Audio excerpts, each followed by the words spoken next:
Chapter 399. Yuezheng Ting again. It was slightly cold in the province, and both Qiao Xian and Xiao Yunduan did not have many clothes with them. So they went to buy a few more warm clothes on the way, which Qi and Tao Tao could bring back to the hotel, whilst they went to a few bookstores and returned a little later. They had a quick dinner at the hotel and stayed there until the next day. Xiao Yunduan was getting ready to attend the gathering these days, and was reading a few poetry collections as part of the preparations.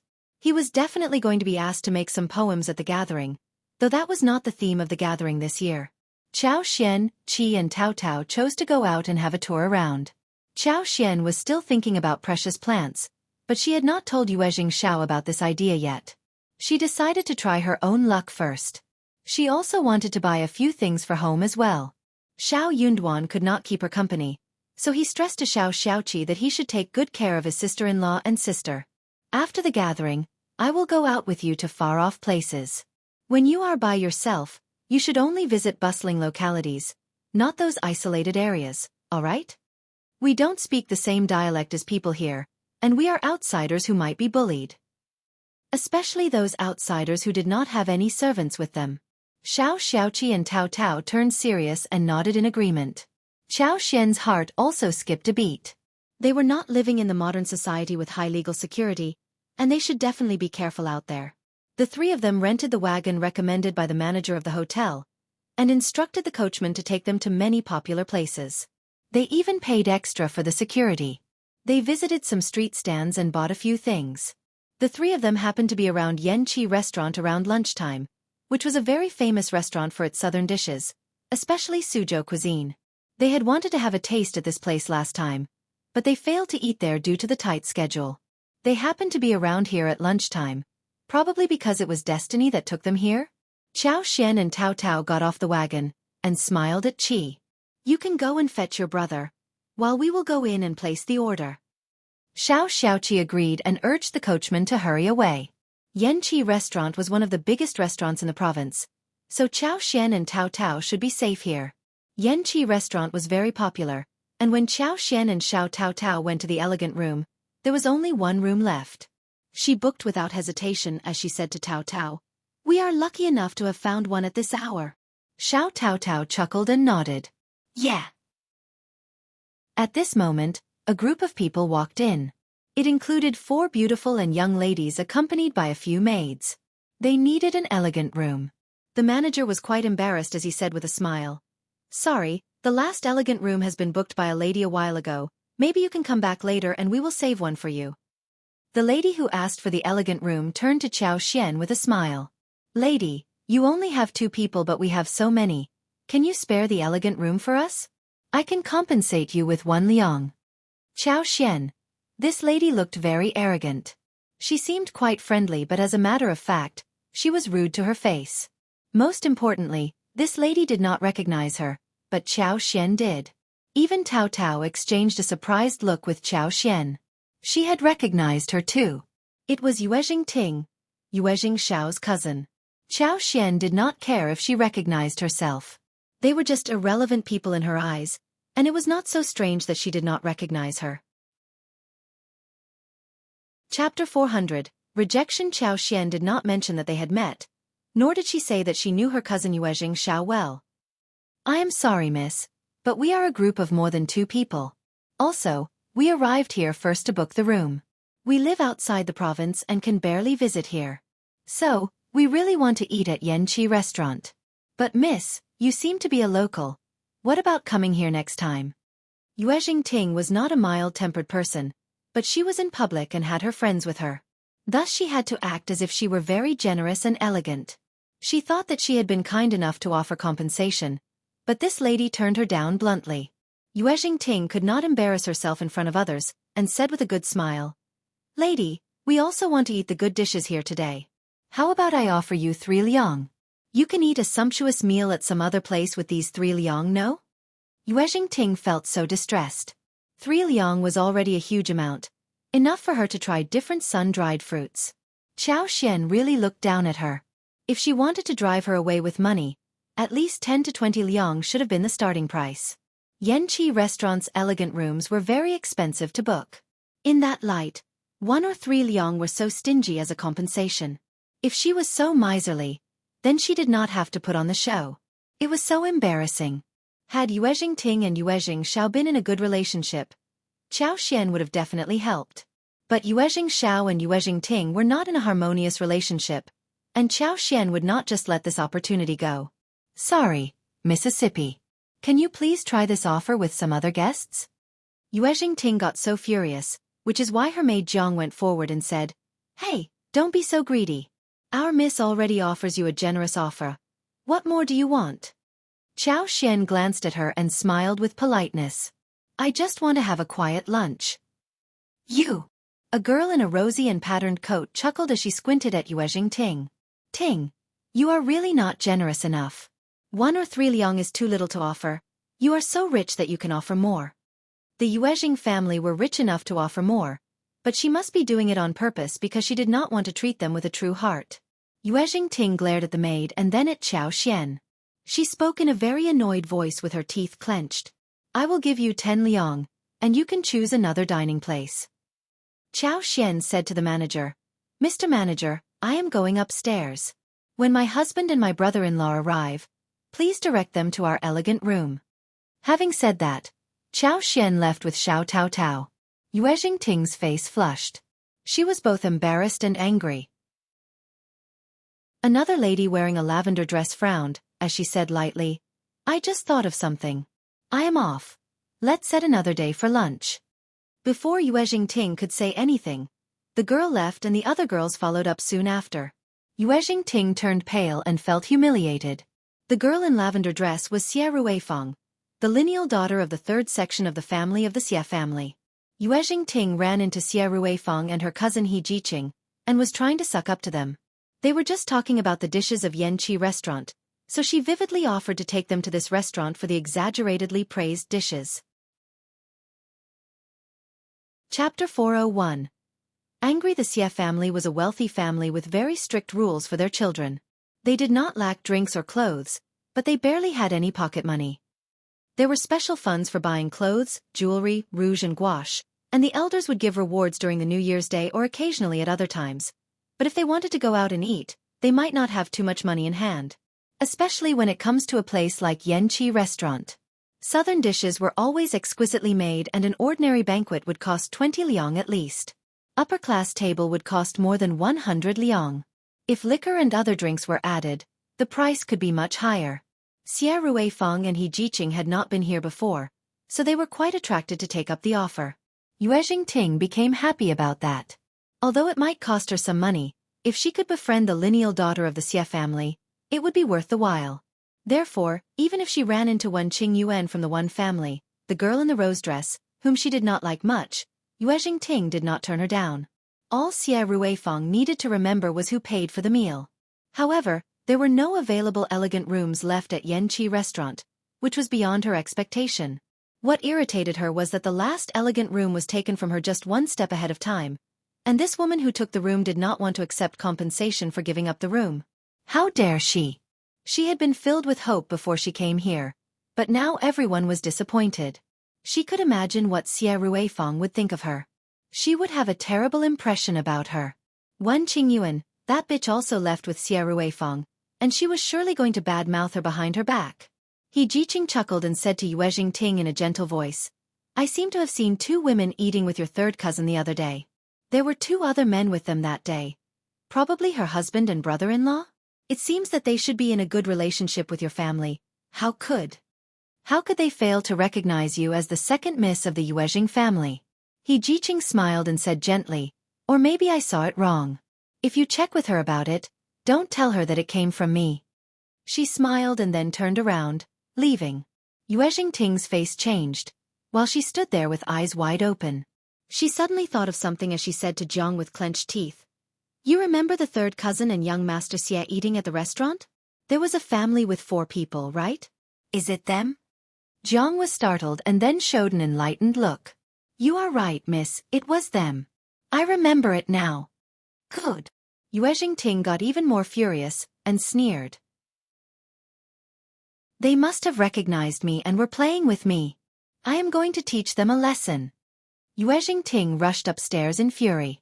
Xiao Xian and Xiao Taotao had just sat down when Yuezheng Ting rushed in as she pushed the door open. She pointed at Xiao Xian furiously. My third cousin treats you as friends, but you dare trick me like this. I will tell him so he can teach you a lesson. Yuezheng Ting stopped pretending to be an elegant lady when no one was watching. But she had not thought of Xiao Xian and Tao Tao's names, so the impact of her accusation was largely reduced.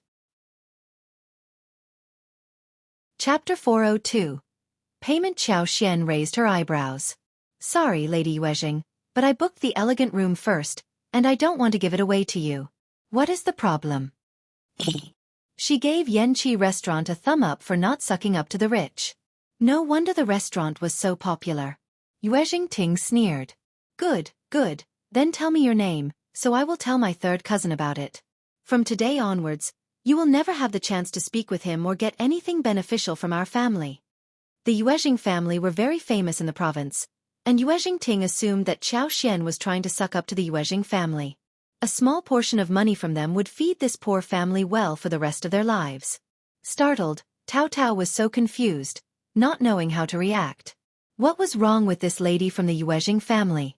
How could she be so strange? Young Master Yuezheng was in a business relationship with her brother and sister-in-law, and young Master Yuezheng kept telling them that he was so lucky to meet them. Since when did her brother and sister-in-law try to suck up to the Yuezheng family? Where did Lady Yuezheng hear about this rumor? Tao Tao did not like to be misjudged. She could not help but speak up. Sorry, Lady Yuezheng, but you have misunderstood us. We have never taken anything good from your family, and my brother and sister-in-law's relationship with young Master Yuezheng is totally fair and straight. How dare you say fair and straight? Yuezheng Ting sneered. You want to tell me your names? Xiao Xian pinched Tao Tao's wrist and looked at Yuezheng Ting. I don't think that is necessary. How about asking your third cousin yourself, if you want to know our names? You! Yuezheng Ting got so annoyed that she said, Okay, you are very bold. Let's wait and see what you have to pay for your rudeness. Yuezheng Ting glared at Xiao Xian and left in a fury. Tao Tao got a little anxious, asking, Fifth sister-in-law, is this okay? Lady Yuezheng is young Master Yuezheng's cousin. After all.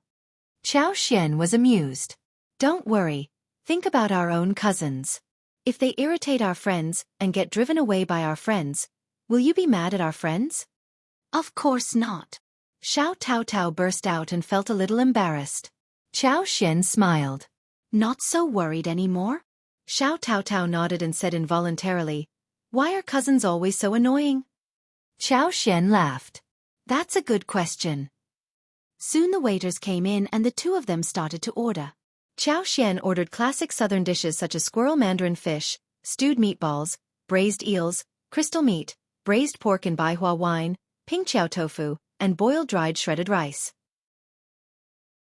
She hadn't tasted authentic Jiangnan cuisine since she came here, and wondered if Qiao restaurant would be a disappointment or not. The food would cost over 30 liang, but that was worth the while if the taste was authentic. Xiao Yunduan and Xiao Xiaoqi arrived after the two girls had waited for a while. Xiao Xian smiled brightly at Xiao Yunduan. I heard that the restaurant serves authentic southern dishes. Let's just have a try. Xiao Yunduan smiled gently. There are many restaurants in the province that are worth trying out. We will visit them one by one. Chapter 403, Yuezheng Ting's Tears. Okay, sounds good. Xiao Xian smiled. Neither she nor Tao Tao mentioned the conflict with Yuezheng Ting to Xiao Yunduan and Qi. That would just make the atmosphere worse. The Qiao restaurant was expensive for a reason. The dishes were very well made, authentic, and the four of them were very satisfied. At the Yuezheng family's mansion, the atmosphere was very strange. Yuezheng Ting was crying to her mother, Ms.Mi, about what happened during the day. I managed to get the girl of the Xie family to join me for lunch, but I was so humiliated. Those two girls must have recognized me but still humiliated me on purpose. They are in a good relationship with a third cousin and must have heard something from him, thus treating me like this. How did they manage to befriend third cousin so they could humiliate me like this just to suck up to him? Will he make them rich? I won't let this go. Third cousin is bullying me. Mom, you have to help me. Those two countryside women have bullied me too. Ms.Mi got so angry, but she took a deep breath and caressed Yuezheng Ting and said, "It is okay. I will ask him when he comes back what he means. How can he befriend some filthy people to bully his own cousin? How dare he?" Yuezheng Ting cried even more fiercely. "Mom, I want him to help me get to know the Xie family, or I will never leave him alone." Okay, don't worry." Yuezheng Xiao returned home and was summoned to his second aunt's place by the maid. He raised his eyebrows, feeling surprised. Still he went there. Seeing Yuezheng Ting there with a pair of red eyes as if she had been bullied, Yuezheng Xiao felt even more confused. She gave him an annoyed look which made him think about the previous instance. What are these two women thinking about doing again? Still planning to pester me? He could give one lipstick of each color to them as presents, but not for them to use as favors. Ms.Mi smiled. "Nephew, who have you befriended these days?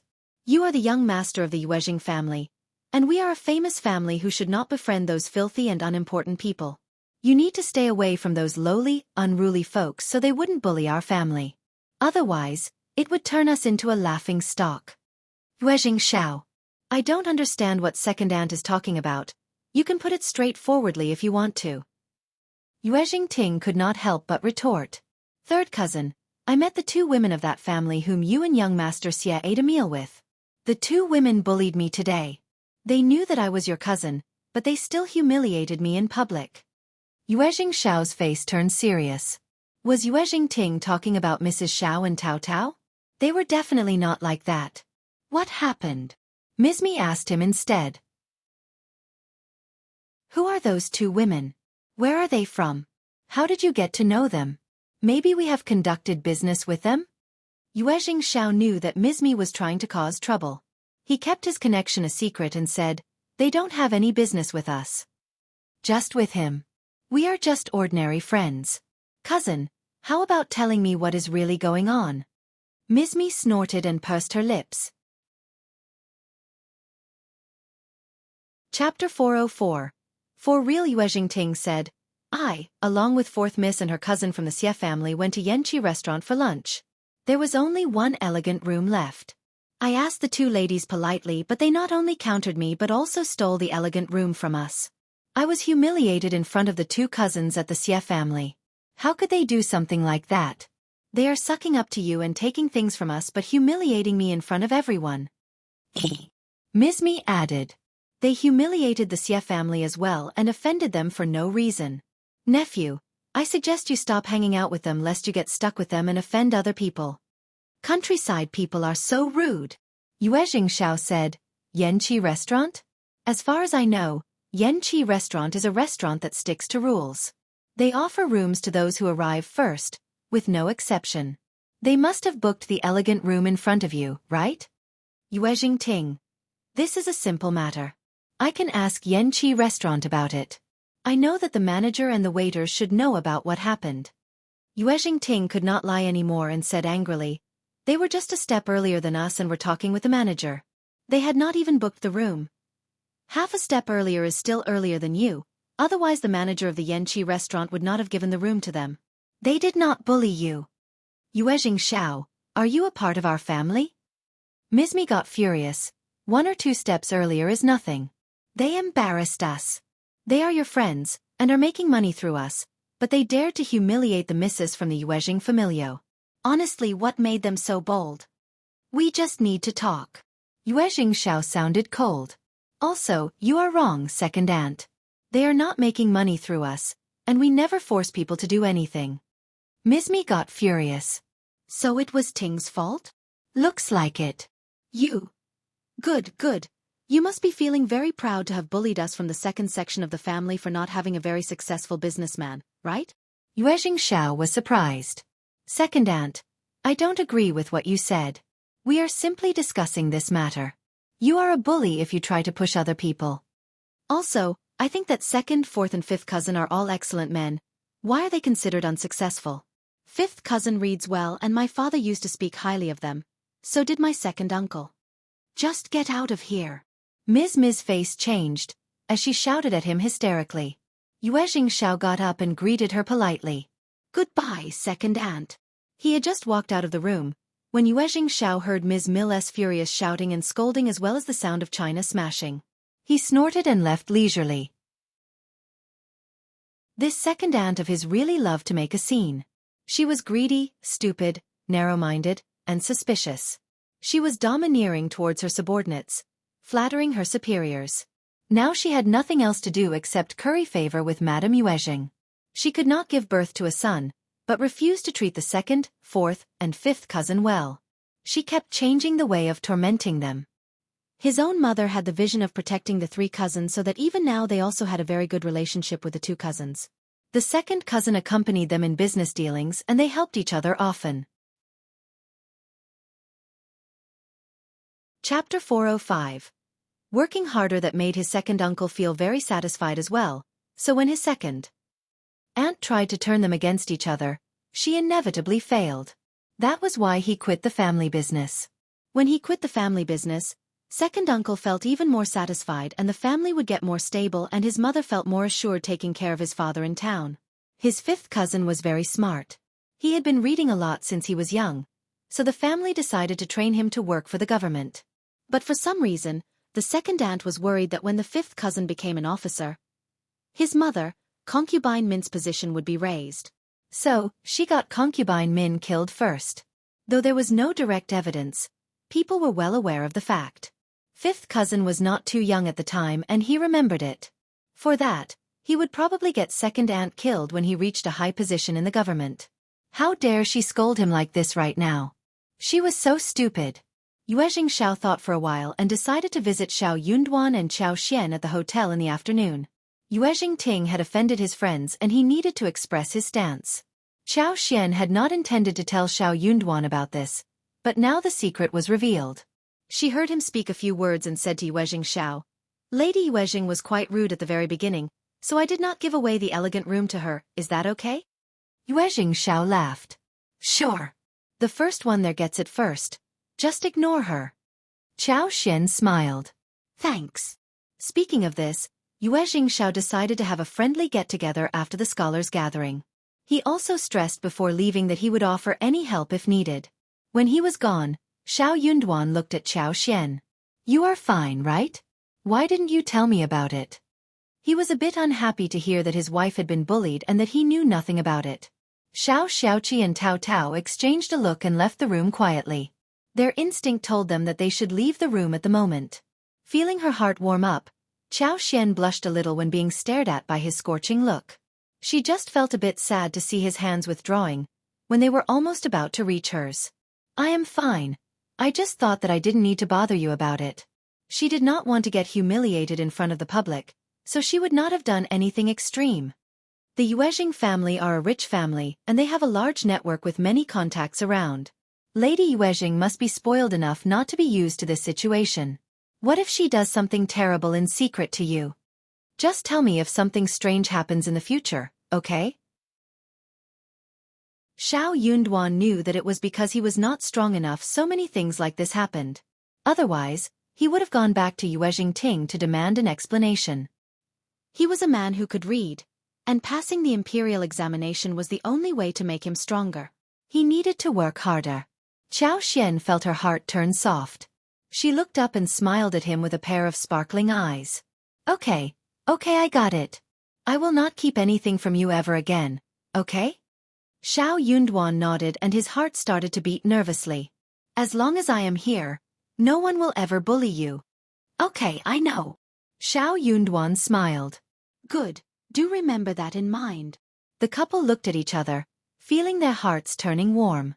Xiao Yunduan did not tell her how he felt for her because he was not qualified enough at the moment to do so. Qiao Xian was not anxious to hear what she wanted to hear. He had only her and he only cared about her.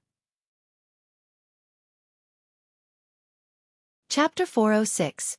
Sensing something on the day of the gathering, Yuezheng Xiao got a wagon to drive Xiao Yunduan and Xiao Xiaoqi to the venue. Xie Jingrong would be present there too. He was going to keep an eye on Xiao Yunduan secretly rather than stay by his side. Qiao Xian and Tao Tao decided to take this opportunity to travel around the town. They wanted to buy a lot of things to plant for the dessert stores, and also needed raw materials for the lipsticks and extract essence. Xian was going to do business outside the county. Now that they had come here, they were going to stroll around the place, while enjoying the scenery to see what they could possibly run into so that they would not miss anything. She had a lot of savings. If she could buy a piece of land in the outskirts of the province or somewhere far away from home, she would benefit a lot from that purchase as well. There would be a great deal for them. The two girls rented the wagon which they had rented before. According to the coachman, there was a beautiful site several kilometers away from the center, so that was where they headed towards. They asked the coachman to wait at the site, whilst Xian and Tao took a look around the place. They seemed as if they were just idling around, yet with Xian's superpower, she was trying to pick the place where the plants could grow well and in large clusters. Tao was a bit unsure. She glanced around and whispered to Xian. "Fifth sister-in-law, are we safe here? Let's just take a walk in the close-by area only, okay?" Xian chuckled inside her heart. She was not afraid of any danger here. She could receive a lot of help from the plants. One bad guy, and she would make those plants help her out quite effectively. "Don't worry, we are in the outskirts of the province. It is very safe here. There are many villages and abbeys here. No one would dare to do anything to us." Tao trusted her fifth sister-in-law deeply, so when she heard what she said, she nodded and smiled with a kind of embarrassment. "Oh, in that case I am assured." They were walking when Xian suddenly turned to the eastern side. She had a sense that beyond this stream, through that patch of forest, there was something summoning her, or rather her space.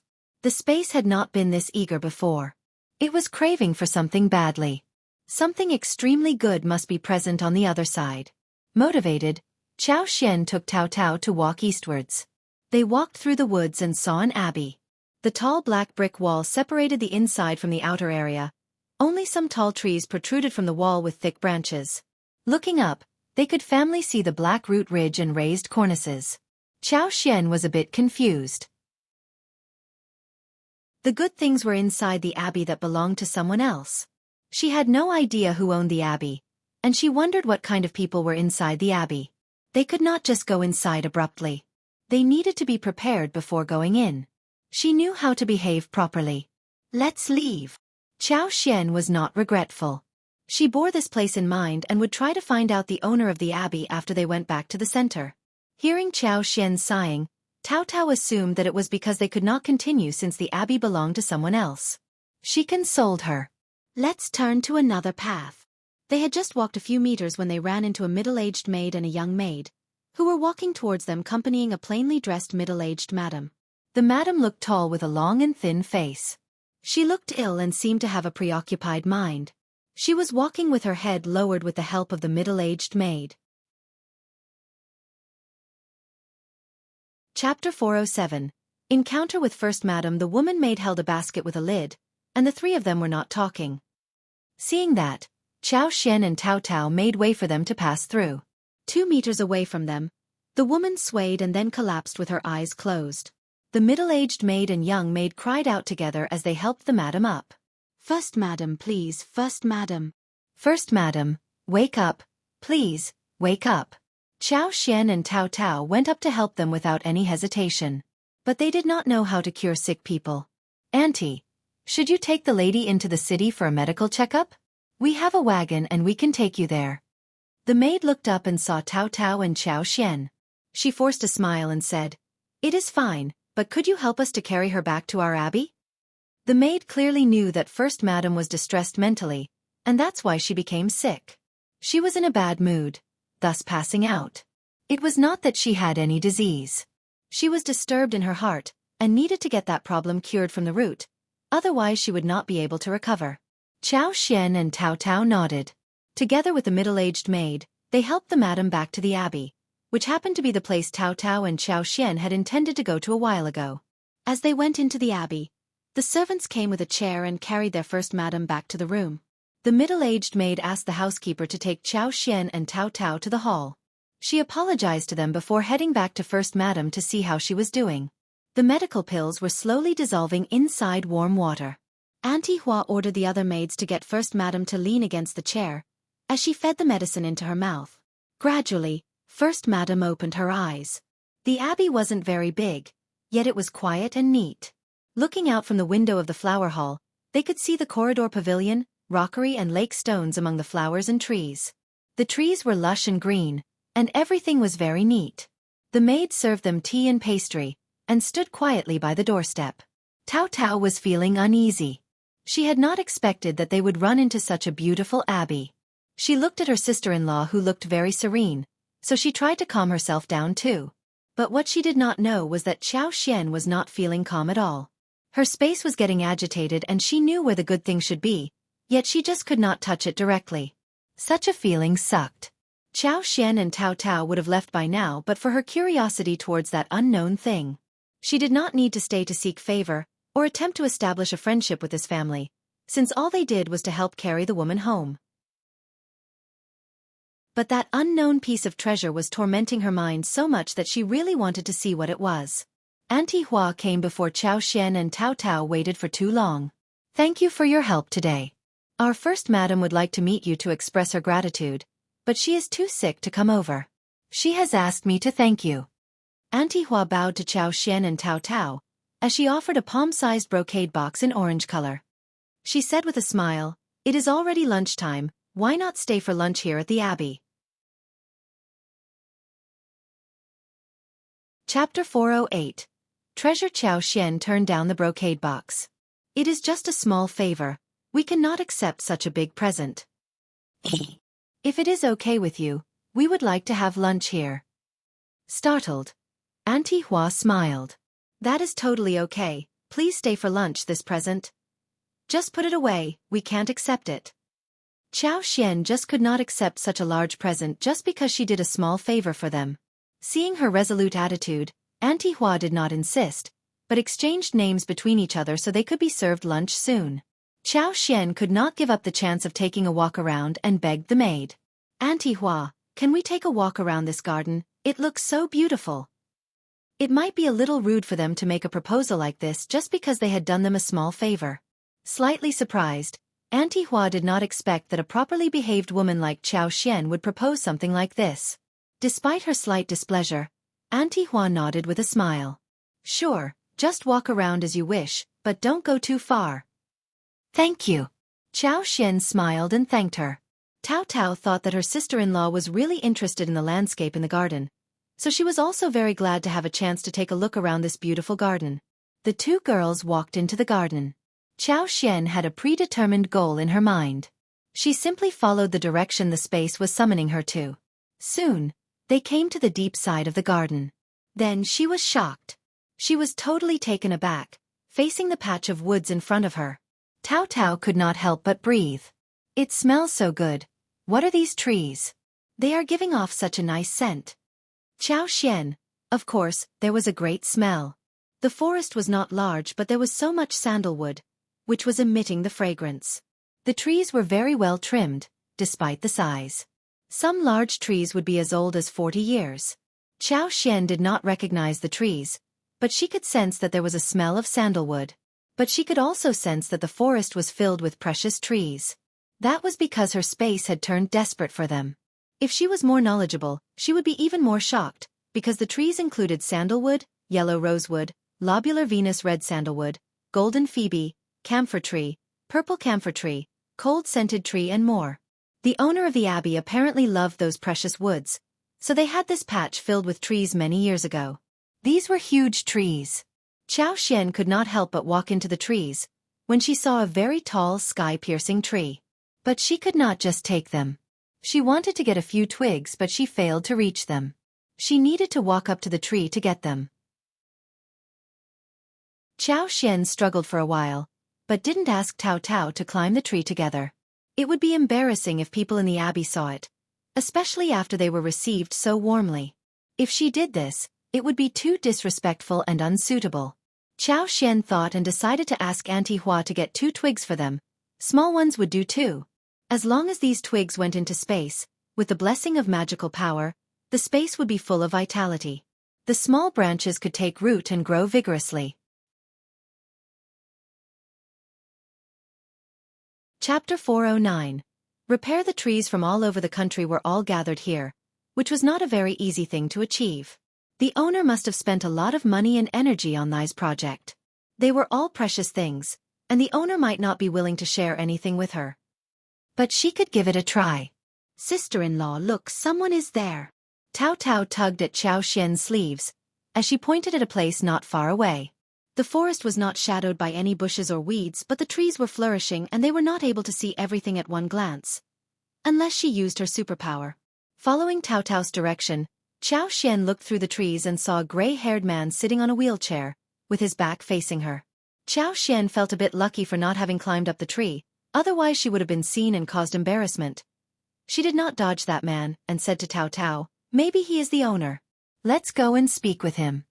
The two girls walked up and saw that the middle-aged man looked very skinny and sick. His cheekbones stood out and his hair had turned gray. "Hello." Qiao Xian stopped the moment she started to speak. The middle-aged man's head was tilting to one side. His eyes were tightly closed and hands drooping. He had apparently passed out. "Fifth sister-in-law, Don't be scared." Qiao Xian was surprised too, thinking what kind of luck she had to run into two such people. She stepped forward quickly. She reached out for the man's pulse. The middle-aged man was wearing a robe in a dark brown color with golden lines. The wheelchair was made of rosewood, which she realized only when they got closer. It could be seen that even if he was not the owner of this place, he was definitely a master with status. Qiao Xian could not leave the man here like this. What if he was dead? Then how should she tell others about it? She needed to check his pulse first so she could either stay here or fetch someone. Qiao Xian was startled again when she felt the pulse. The man seemed to have been poisoned. The muscles in his lower body were severely blocked. That was why he could not walk, and his chest and internal organs were also damaged to varying degrees. As long as he was alive, he must endure unbearable torture. Qiao Xian subconsciously activated her superpower. It flowed through her fingertips and poured into the middle-aged man's body. The small but endless, energetic superpower slowly opened up the territory in the man's body, washing away the blocked tendons and repairing the dilapidated damage wherever it passed by. Tao Tao, who was standing next to her, got so nervous that she wanted to burst out in tears as she saw the fainted man and the absent-minded sister-in-law of hers. What was wrong with this man? Why was her sister-in-law not reacting? What was this terrible situation? What should they do? Old master. Yuan got so surprised when he saw two strange women standing next to his old master. He walked up and pushed the wheelchair backwards. "Who are you? What are you doing here?" Qiao Xian withdrew her move and said, "Sorry, mister. We were walking around when we ran into this place, and this old master seems to have passed out, so we—" Yuan lowered his head and found that his old master had fainted. He let out a cry of surprise, ignored Qiao Xian and Tao Tao, and walked away in a hurry with the wheelchair. Chapter 4:10. For the time being, Yuan had just gone to the bathroom and something happened to the old master. His old master had to be all right. Qiao Xian, anyway, this person did not blame them for anything, which was already a comforting thing. Qiao Xian and Tao Tao were not in a mood to continue with the walk any longer. Also, Qiao Xian's purpose had already been achieved. Back to the hall, some maids laid out the table for them to have lunch. Qiao Xian asked about Auntie Hua, to which the woman maid said that Auntie Hua was in the middle of doing something so she could not be here. They were asked to eat lunch well. Qiao Xian suspected that the middle-aged man must be the owner of the abbey, and First Madam's husband. First Madam must have been taking care of her husband for a long time, so she collapsed out of tiredness. Qiao Xian could not help but feel sorry for them. Auntie Hua must be busy dealing with the old master, when she was working for the mistress. So, Qiao Xian did not ask anything more, but exchanged a few polite words, sat down and ate with Tao Tao. She could not mention asking for the twigs. She felt a bit sorry, but since she knew where those treasures were, she would find some ways to get them. She could ask Yuezheng for help, right? The young maid in the abbey did not look down at Qiao Xian and Tao Tao just because they were plainly dressed or because they had never been here before. They were served with 6 dishes and 1 soup. The servants served them well. The reason why those servants were so well-mannered and did not judge people by their looks must be because their master and mistress had taught them so. It was a family with moralities. Qiao Xian could not help but develop a good feeling towards this family. She would not mind treating that old master if she had some opportunity in the future, in exchange for a few twigs from the precious trees. She was going to think of a good method to use the superpower without exposing her abilities or causing suspicion. After lunch, Qiao Xian and Tao Tao waved them goodbye. They took a walk around and went back to where the wagon was stationed, then they went back to the city together. It was almost 4 in the afternoon when the two girls arrived at the hotel. Xiao Yunduan and Qi had not yet returned as the evening touched down. They might not be able to come back for dinner. So, Qiao Xian and Tao Tao ate some simple dinner at the hotel rather than wait for them. Sure enough, when they returned, it was already dark outside. Xiao Yunduan had drunk some wine, and walked in with the help of Qi and Chu Shan. Luckily, he still had a pair of bright eyes. He was not fully drunk. No one liked to take care of drunk people. Chu Shan did not leave directly after he helped Xiao Yunduan.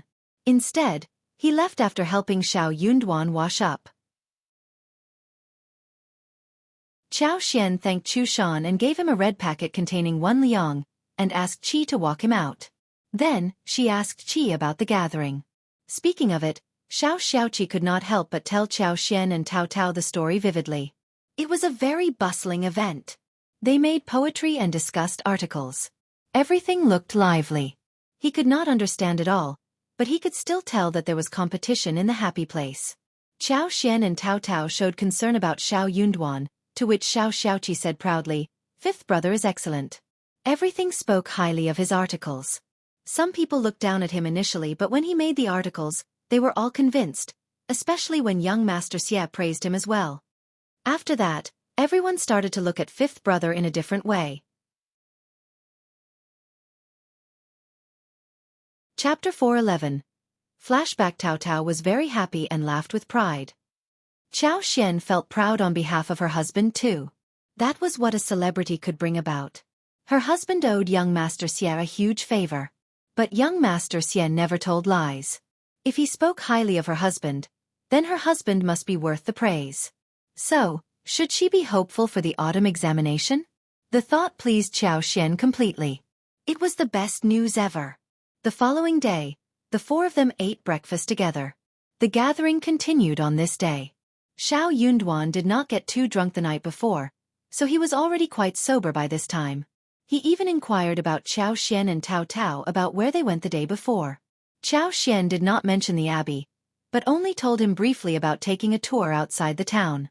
Xiao Yunduan was about to say something, when Qiao Xian smiled. Just very close to town, somewhere with many people around. We didn't or will not go too far. Xiao Yunduan smiled too, and dropped his idea to nag her. Don't travel too far. After breakfast, Xiao Yunduan and Qi went out, whilst Qiao Xian and Tao Tao stayed for a bit longer at the hostel and then stepped out for shopping.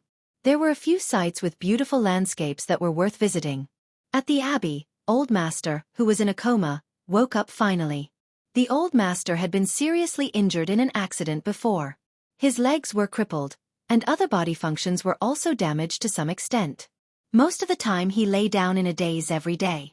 Going into coma or experiencing occasional pains happened often. There were some occasions when he would feel better. Whenever he felt better and the day was nice, he would go out in the wheelchair, asking his servant to help him check the forest consisting of the precious trees that he had planted 30 years ago. When the Old Master woke up and saw his wife sitting by the bedside crying, he responded with a smile. "You are still not used to this, are you?" Madam forced a smile. "Of course not. You have to get well, don't frighten me." She was not afraid of taking care of him, nor was she worried about keeping him company in this tedious abbey. She was just scared that he would pass out and never wake up one day. The doctor said that his body was already very weak, and his viscera had been severely damaged. These years, he only relied on precious medicinal materials to continue his life. Despite that, it was still getting worse little by little. One day, it would turn so bad that his body wouldn't be able to bear it any longer. At that point, it would be the end of his life. But his wife did not dare to let him know about that. It was something that continuously pained her heart like a blade hanging over her head, which might drop any time. Especially during the past 1 year, he was getting worse and any small occasion would make her nervous. But despite the relapse that happened today, Old Master looked good and ate a lot more food during dinner and drank a more bowl of soup. Maybe I had been trapped indoors for too long, and today, I am much better and feeling more energetic. His wife felt very nervous upon hearing the words. This should not have been the last moment before death, right? She forced a smile. Good that you are getting better, good. First Madam slept in the old master's room that night. She barely dared to close her eyes in case something happened. Chapter 412. Curious. Luckily, Old Master woke up in time the next day, and he seemed to have turned better than the day before. The doctor came to check on the Old Master today and was shocked. Old Master, Madam, did you consult another doctor? Or did he drink any medicine or get acupuncture or anything else? Huh? What? Both Old Master and Madam were confused. What do you mean, Dr. Tang? You are the only doctor who is taking care of his health, and he eats and takes medicine according to your instructions. No one else is involved. For real? Of course, I am not joking about this, Madam said seriously. Dr. Tang said, Madam, please, I don't mean anything like this. It is just, I found that Old Master has turned much better than before. Dr. Tang gave a hard pinch on Old Master's left calf and said, Sorry. The Old Master let out a scream. It hurts. Madam stiffened, and Auntie Hua as well as everyone else all got very shocked. What are you saying, Old Master? Madam's voice shivered. It hurts. Dr. Tang, can't you be gentle, you? The Old Master finally realized what was going on. He stiffened too as he mumbled. Am I dreaming? Pinch me again now. He lost feelings for his legs ages ago, and a pinch, or even a stab of knife would lead to no feelings at all. But Dr. Tang just pinched him and he felt the pain. He could not believe that it was real. Dr. Tang pinched him again. Ah, it hurts. Old Master inhaled and said, Dr. Tang, can't you be gentle? Everyone burst into laughter. Auntie Hua smiled and said, This is great news, Madam. Every servant started to pass on congratulations to the Old Master. First Madam could not help but smile. That is a piece of great news. Dr. Tang, what on earth happened? Thank you so much for your help. Dr. Tang shook his hands. No, Madam. This has nothing to do with me. If I were this capable, I would have cured the Old Master long ago.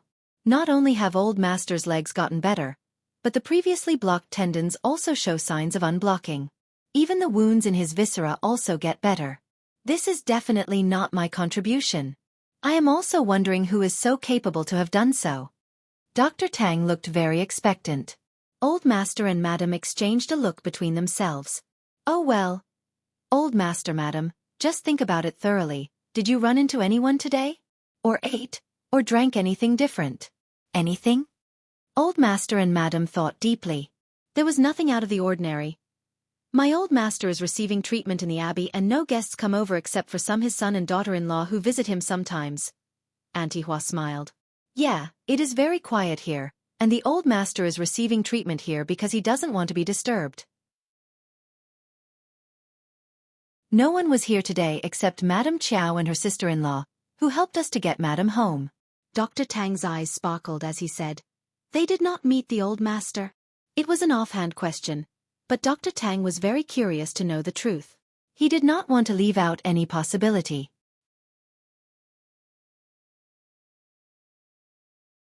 Chapter 413. Dreaming. Auntie Hua laughed. Of course not. They didn't even meet the Old Master. Yuan suddenly looked up and looked at Auntie Hua. He thought for a while and said carefully, The two ladies? They did meet the Old Master yesterday. Yuan recounted what happened in the forest the day before. Dr. Tang added, Old Master was in a coma, and no one knows what they did. Where are they right now? Can I meet them? Everyone present. They felt that Dr. Tang had turned mental. Madam smiled. Dr. Tang, that can't be possible. I don't think that is possible either, so I need to find out what is going on. Can it not be because your medicine works? Impossible. I know what medicine I have prescribed. What about doing it like this? We look for the two ladies. In the meanwhile, Old Master, Madam, and Auntie Hua, you can start to recall what you have given or done to Old Master, or eaten anything special.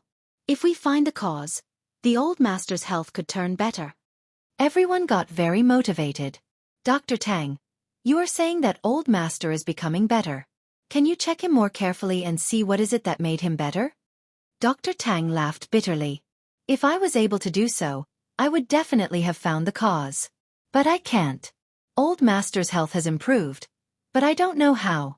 I need to find the cause. Madam nodded. Okay, I got it. Dr. Tang added. If you find the cause, you have to tell me about it definitely. Of course. Dr. Tang sighed and left. Madam asked Auntie Hua to think it through carefully and asked the servants to fetch her son. Her son was very good at finding people. It turned out that her son was Yuezheng Xiao.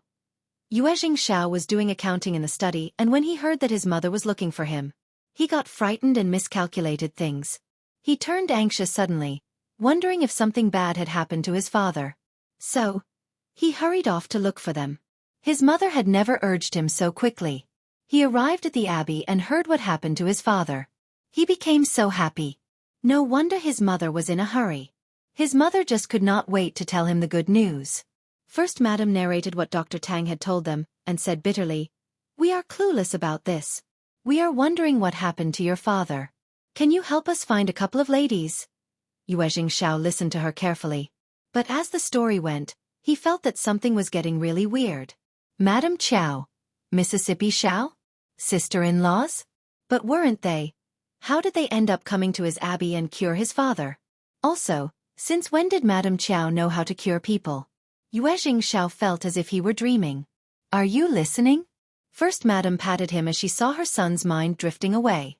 Yuezheng Xiao smiled. I am.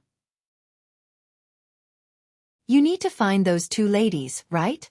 I will definitely get them here for you.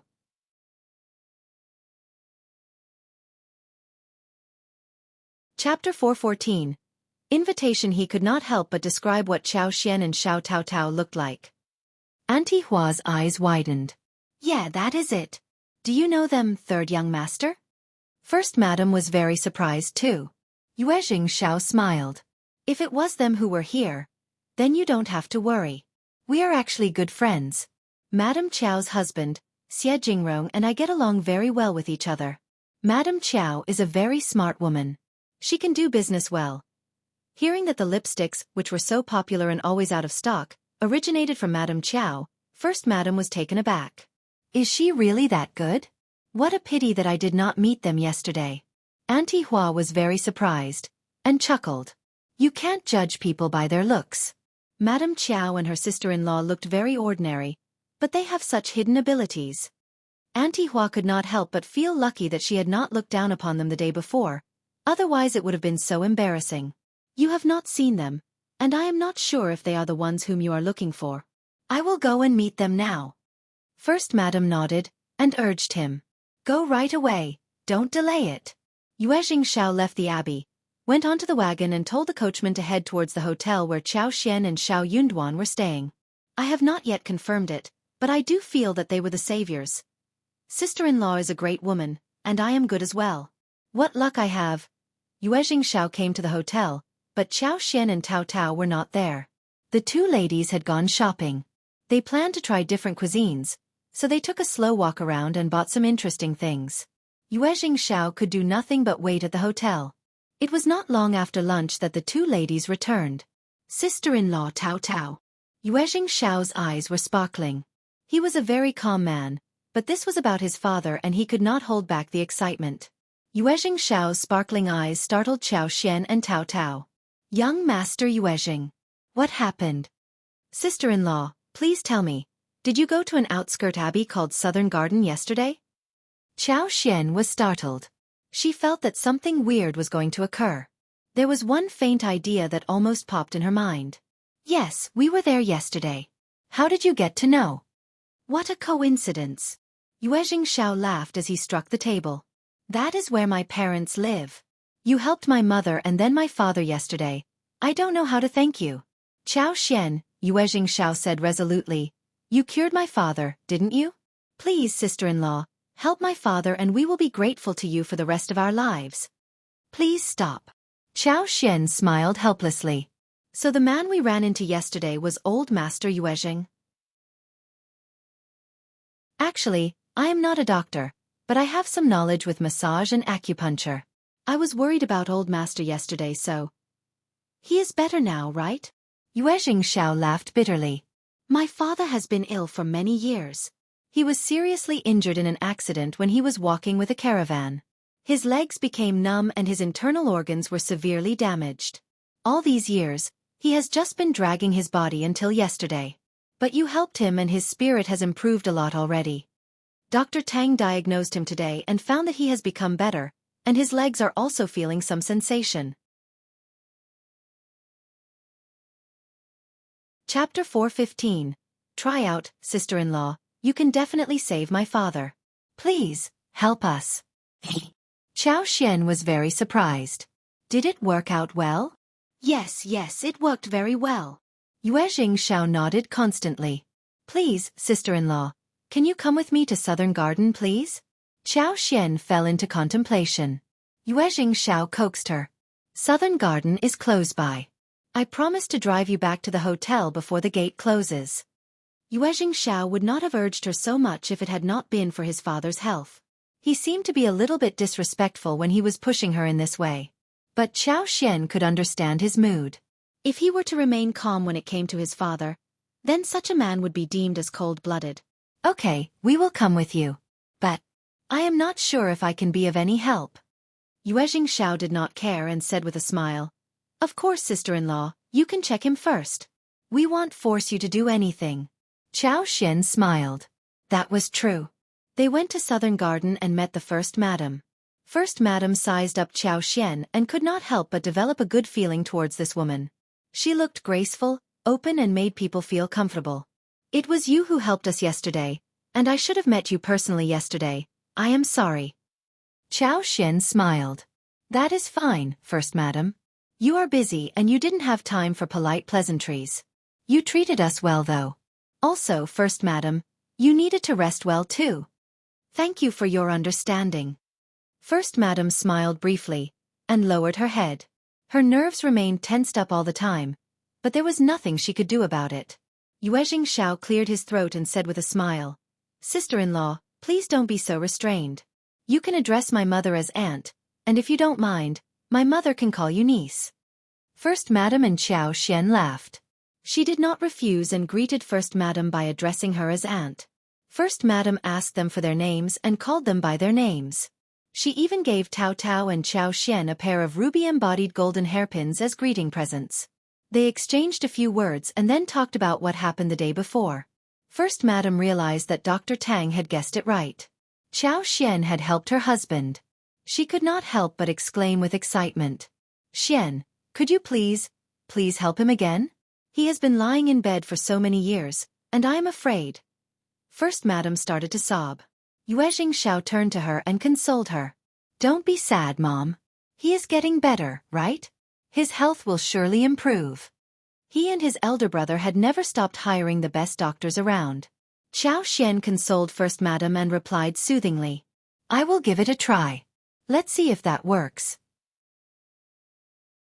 First Madam was so grateful already that Xianxia had decided to help them.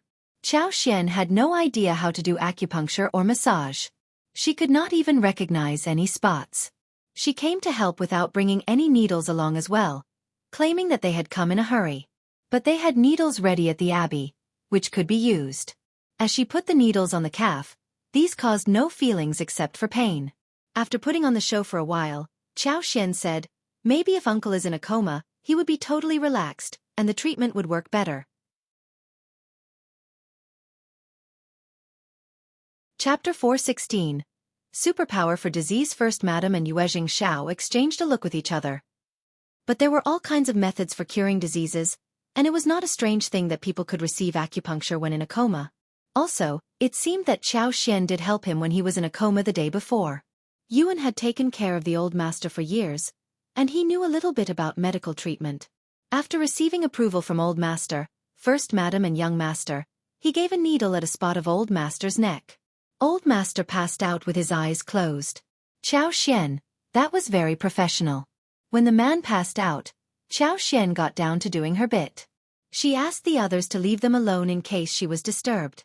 But they were allowed to watch how she did it.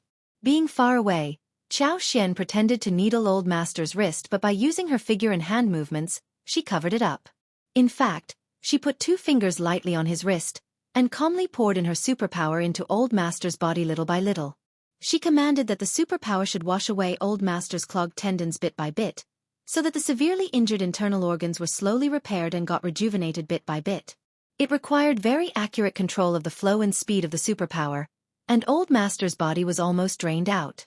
So, she had to take it slow, in case he could not stand the sudden instilling power. Otherwise it would turn the good things into worse. This was the first time for Qiao Xian to do this to someone. She understood that it was the right thing to do, but she did not have enough time or experience to use as reference. So all she could do was to follow her own instincts little by little. It was a very high energy-consuming exercise. She started to have sweat on her forehead, cheeks and on her back. Her face started to turn increasingly pale. First Madam, Yuezheng Xiao and Tao Tao saw the changes in her. They were all so nervous. But they were very convinced by her skills by this point. Almost 1.5 hours later, Qiao Xian let out a sigh of relief and collapsed on a chair. The others walked up to her quickly. Fifth sister-in-law, how are you doing? Sister-in-law, are you all right? Are you okay, Xian? Auntie Hua, come quickly with the ginseng soup. Qiao Xian let out a breath, as the superpower went traveling through her body, and soon, she recovered. I am fine, don't worry. Really? Yeah, look at me, I look fine, right? I was just tired but now I am okay.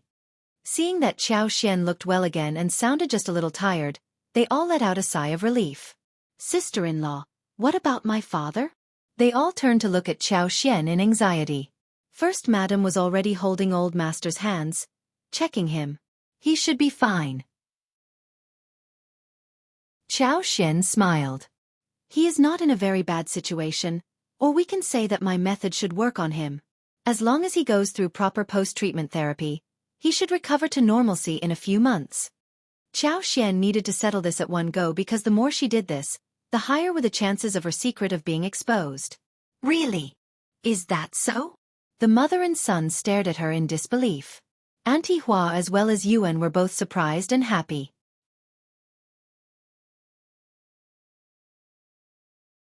Chapter 417. Secret. Qiao Xian smiled bashfully. It should be right, what luck? No, it is not about luck. You saved our old master and we all saw that. First Madam did not know how to express her gratitude. Xian, you are our savior. If you ever need our help, we will spare no efforts to help you. Thank you very much, Aunt. The mother and the son could not calm themselves down until a long while later. Soon the old master woke up. He had a very strange feeling inside. His disease was gone, and he felt so relaxed and cheerful, as if he had been reborn. When First Madam and Yuezheng Xiao asked how he felt and received a positive answer, they were extremely glad. First Madam took hold of Qiao Xian's hands, not knowing what to say.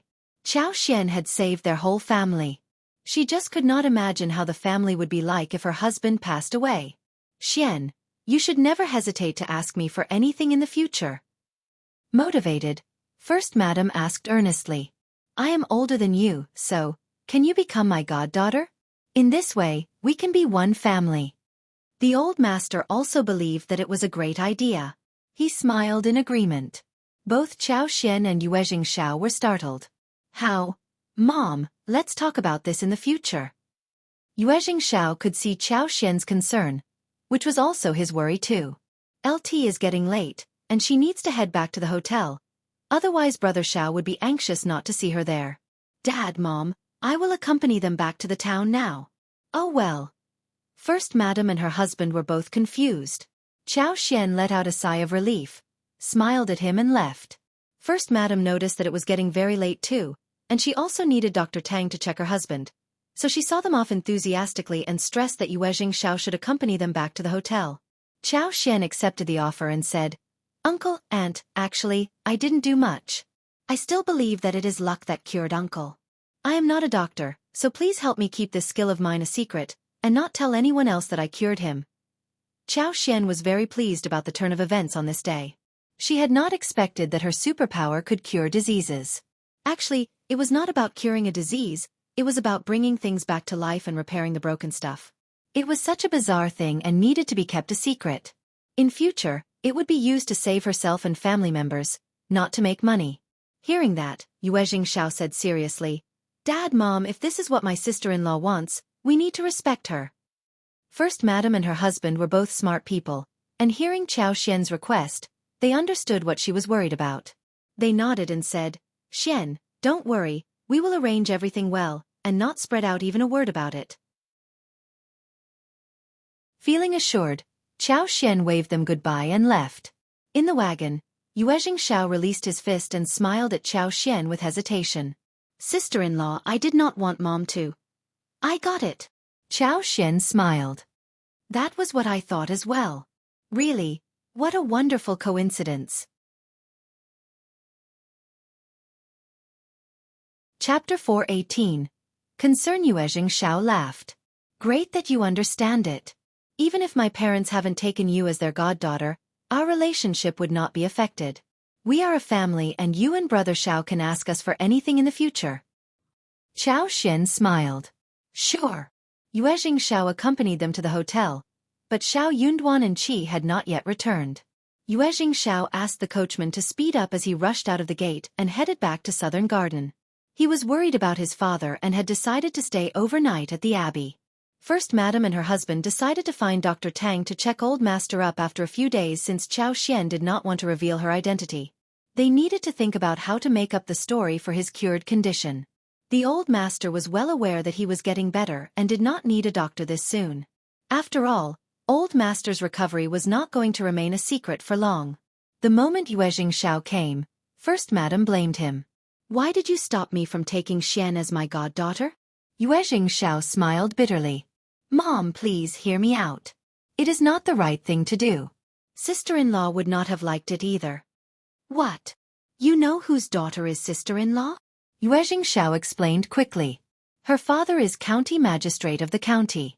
The county magistrate used to work in the capital and he desperately wants to go back to the capital. He is selfish and narrow-minded, not a good man.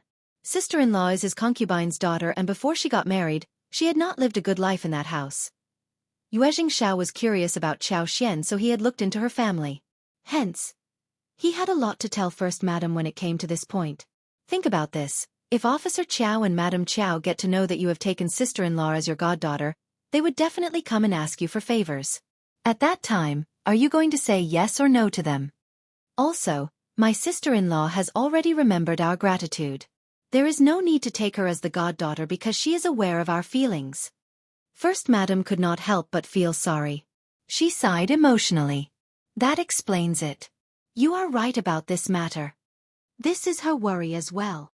Yuezheng added. First Madam smiled. Then, we can drop the idea of taking her as our goddaughter. But we will always take good care of her.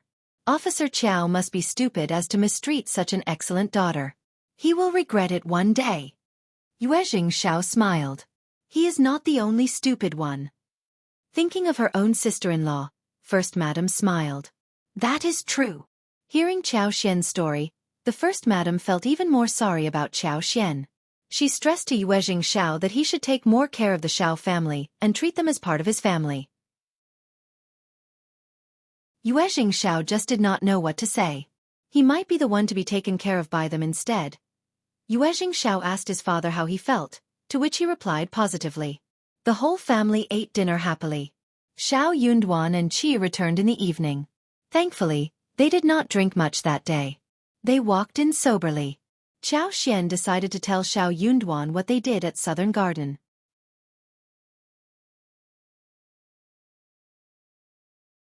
Chapter 4:19. Ms.Mi Jr.'s guest Xiao Xian asked Qi and Tao Tao to buy some snacks for the night, and then sat down next to Xiao Yunduan, tugging her clothes and telling the whole incident to Xiao Yunduan. At first, Xiao Yunduan thought that he had heard a fairy tale, but soon he understood what he had heard. Darling, so you cured the old master of the Yuezheng family? Hush. Qiao Xian put her finger to the lips. Don't be so loud. It was just a coincidence. Very surprising actually. I only did some acupuncture and massage and shockingly, it worked. It was a total coincidence that the old master got better with my clumsy technique. Xiao Yunduan laughed. You are just so lucky. Qiao Xian lifted her chin, raised her eyebrows and smiled. I think so too. The two of them smiled at each other. After a few moments, Xiao Yunduan said again, Oh yes, Don't tell others about what happened today. What if someone comes to you for medical treatment, then you would not be able to say no that easily, right? After all, Xianxia was lucky to have cured the old master, but she might not be able to cure anyone else, who might not be so easygoing like the Yuezheng family. Xianxia felt her heart become warm, and she nodded. Darling, I thought about this too, and I told young Master Yuezheng about it. His family would help us keep the secret. Xiao Yunduan smiled and looked at her. That is good. You must be tired today, right? Sleep early. The gathering ends tomorrow. Andy can take you around for a tour before going home, all right? The weather had become a bit colder, but the house was as warm as spring. Under the soft light, talking about the word home made people feel warmer. Xianxia suddenly felt happy physically and mentally. She looked at Xiao Yunduan with moist eyes, and her pretty face became more and more lovable under the soft light. Xiao Yunduan felt his heart throbbing, and he almost swept her into his arms. At the Yuezheng mansion, someone from Southern Garden came to fetch Yuezheng Xiao, who had not returned until midnight. Ms.Mi Jr. became happy. She guessed that the old master was dying, and that's why Yuezheng Xiao was asked to come over. That would be such great news. It was a punishment roar not to marry Naduror. Ms.Mi Jr. spent a whole night thinking about this, and early next day, she asked someone to find out if Yuezheng Xiao had returned the night before. He did not. Ms.Mi Jr. became even more certain about her guess. She could not help but tell her husband about it. When her husband was young, he was a romantic and elegant person. He especially liked making poems with literature. Yet after so many years, he still failed to make one that could earn him a name. He gave it up later, and decided to lead a life of playing around and drinking with friends, having fun all his life. He was living a very leisurely life. He had never been interested in family business. He could not even learn a thing about it, and it made his head ache.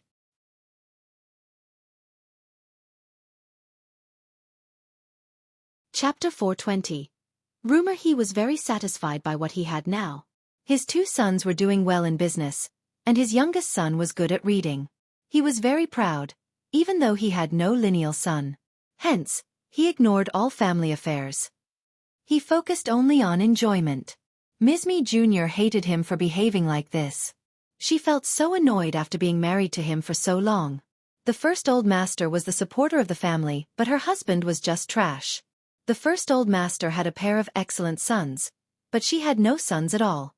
Hearing her words, the second old master frowned in surprise. That is not possible. He has always been like this. If something had happened, he would not have concealed it from us. Ms.Mi Jr. sneered. Why not? He can conceal it from us so they can do something bad in secret. Second old master. The second old master was always very slow in this aspect. He snapped angrily. Why do you care?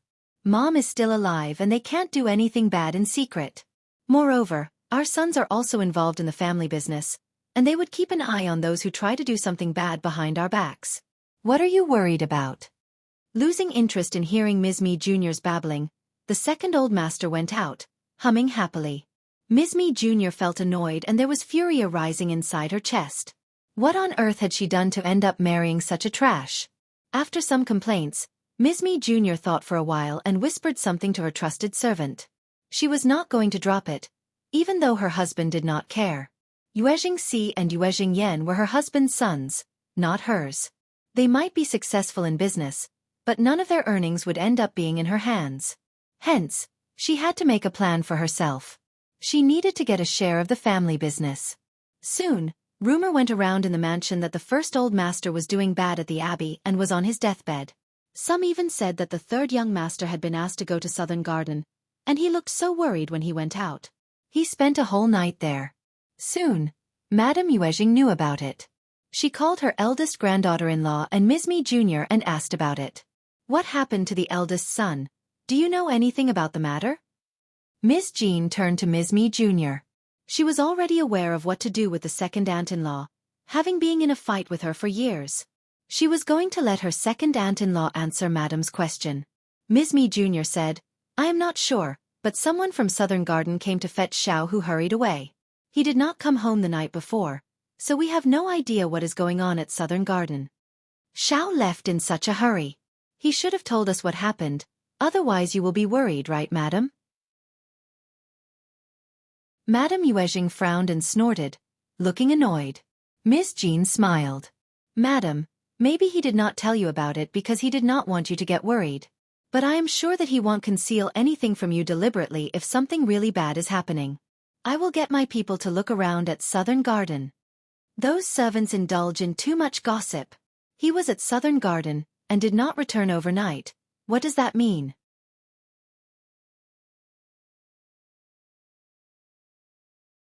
Chapter 421.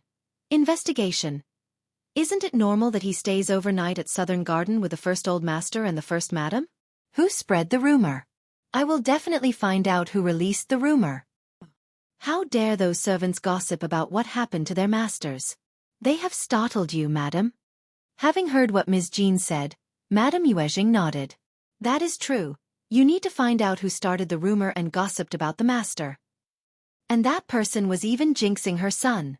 Even though she preferred Ms.Mi Jr. over her eldest son's wife, it was still her son they were gossiping about. She still did not want to hear anything bad about him. Find the culprit, and punish that person seriously. Beat that servant and sell him or her out. We must not keep someone horrible like this at home. You are right, Madame Yuezheng. I will bear your instructions in mind. Ms.Mi Jr. clenched her teeth and cursed Ms.Mi inwardly. Since Madame Yuezheng approved of the investigation, she had no way to counter Madame Yuezheng, who might get annoyed hearing any contradictory words. But she still wanted to add fuel to the fire. But after all, Qiao was still too impolite not to have informed us about this. Otherwise there would not have been any problem like this. Ms.Mi smiled. Second aunt-in-law, I don't agree with you. Third brother goes to Southern Garden so many times in a month. Must he tell his servants every time he goes there? He is the master, and servants are those who work for him. They are not in a position to gossip and guess about their master's life. There is nothing more we can do about it now. Let's wait until news from Southern Garden arrives. Madame Yuezheng, don't worry. I will arrange the investigation right away. What do you think? Niam Yuezheng 100 Qiao at TNE2 or TNEM. Stop TNE argument. Sort out TNE matter first. You can go now. Madame Yuezheng was very satisfied with Ms.Mi, who always knew what she should do when faced with an emergency. Ms.Mi accepted the order and retired. Ms.Mi did not care if Ms.Mi Jr. was going to instigate Madame Yuezheng to do something else. Ms.Mi Jr. was in control of her own words, and that was beyond her reach. She only needed to focus on what she was entrusted to do. She had to find out the source of gossip. Her second aunt-in-law went way over the top this time. She started to create rumors about her father-in-law.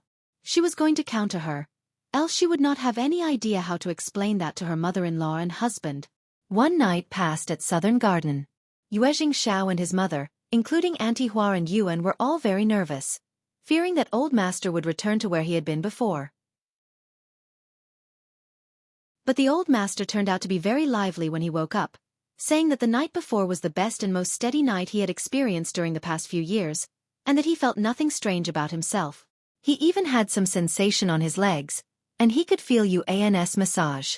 If all went well, he might even be able to take a walk with people's help after a few days, and maybe after some more time of therapy, he would recover totally. Yuezheng Qiao and his mother were reassured and cheered happily. You have to thank Xian. First Madam smiled. Qiao, find a good present for her. I have something for her too. Oh yes. What about inviting young Master Qiao and Xian and the family over for food? We have to treat them properly. Yuezheng Qiao nodded with a smile. What about tomorrow noon? Today is the last day of the gathering. They were talking about therapy and invitation, when Ms.Mi's devoted maid arrived there.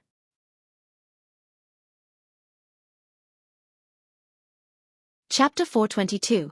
Elder sister-in-law. The maid narrated all that Ms.Mi told her to, and First Madam's face sank slowly. How dare she spread rumors like this? Does she really think that there is nothing I can do about her? She, in First Madam's mouth, was Ms.Mi Jr.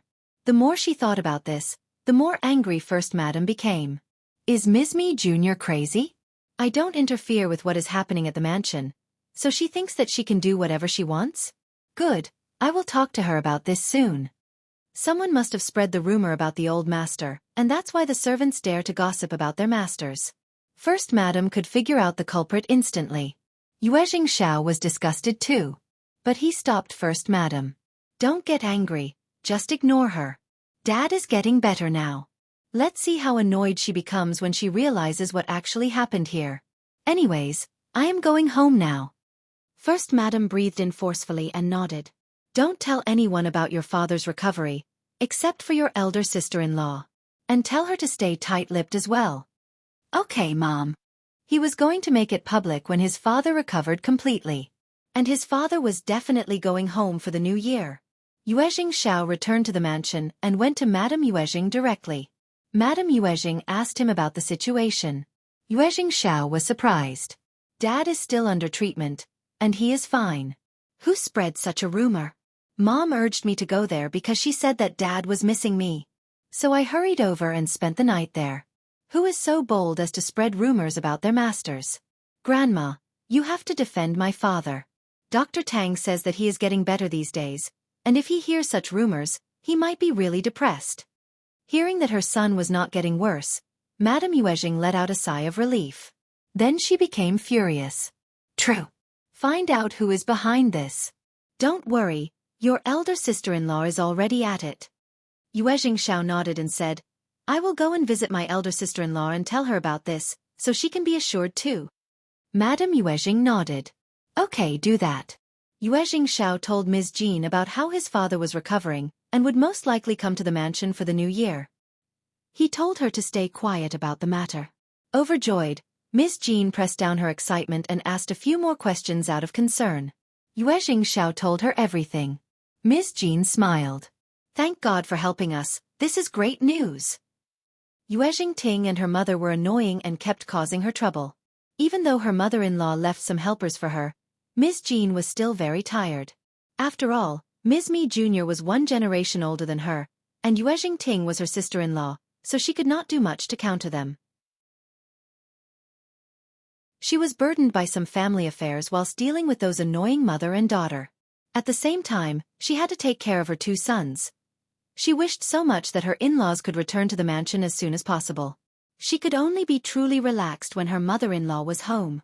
Every time she went back to her mother's home, her sisters and friends all felt so jealous of her for not having a pressing mother-in-law. But she could not explain how miserable that feeling was. Yuezheng Xiao said, Parents should be home soon, so elder sister-in-law, just spare no efforts to carry out your investigation. Ms.Mi's eyes sparkled. Really? Of course. Okay, I got it. Ms.Mi suddenly felt motivated. She looked lethal and inspired, ready to get on with the investigation. She was definitely going to reveal Ms.Mi Jr. this time. Xiao Yunduan and Xianxia could not turn down Yuezheng Xiao's invitation for lunch.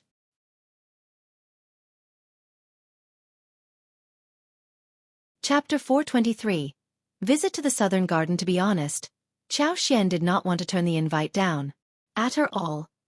He had been thinking about the precious trees.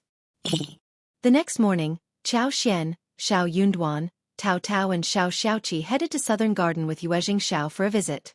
First Madam, who was immensely grateful to Xianxia, felt even closer to her after knowing about her story. Old Master had recovered quite quickly, basically improving every day. This was actually not surprising.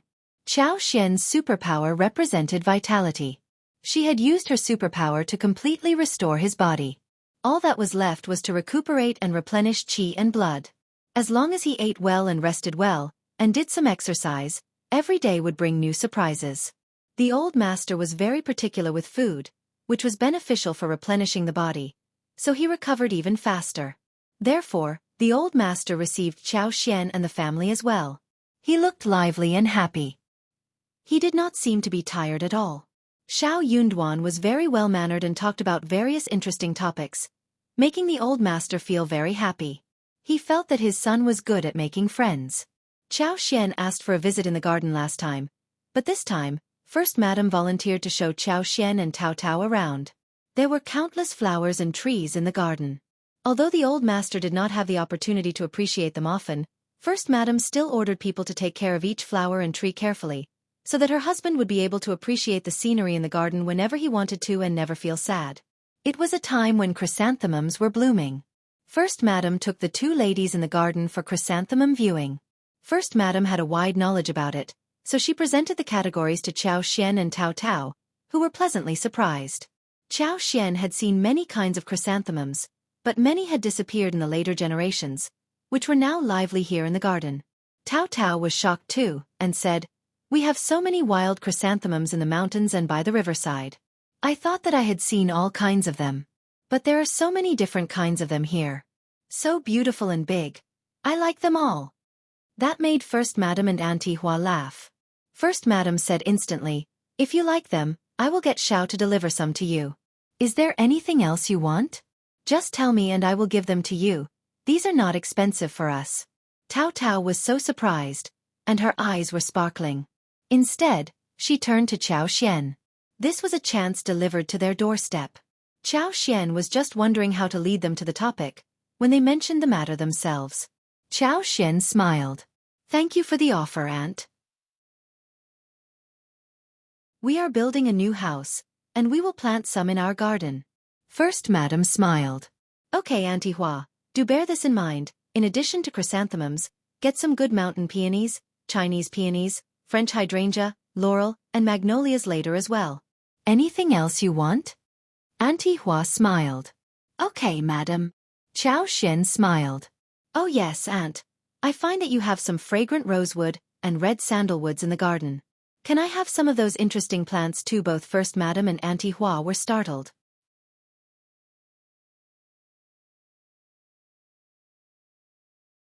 Chapter 424. Prediction. Qiao Xian smiled. "Small tree buds are fine, or even some twigs are all right." First Madam smiled. "Xian, you do have good judgment. You like nothing except these expensive ones." Auntie Hua laughed. "Very true," First Madam said. "Your uncle has been interested in those trees for a long time. He has bred many of these just to make wonderful furniture. He was worried that they would not be enough, so 30 years ago, he planted many tree buds in the southern garden, as well as in other gardens of ours. Some of the tree buds grew up, some failed to live, but those in southern garden grew best. I will fetch some suitable ones from the other two abbeys, and give them to you. Or I can just get Xiao to buy some back. Twigs are useless, not that I am too stingy to share some with you." First Madam would not turn down what Qiao Xian asked for, though what she had asked for seemed quite unexpected.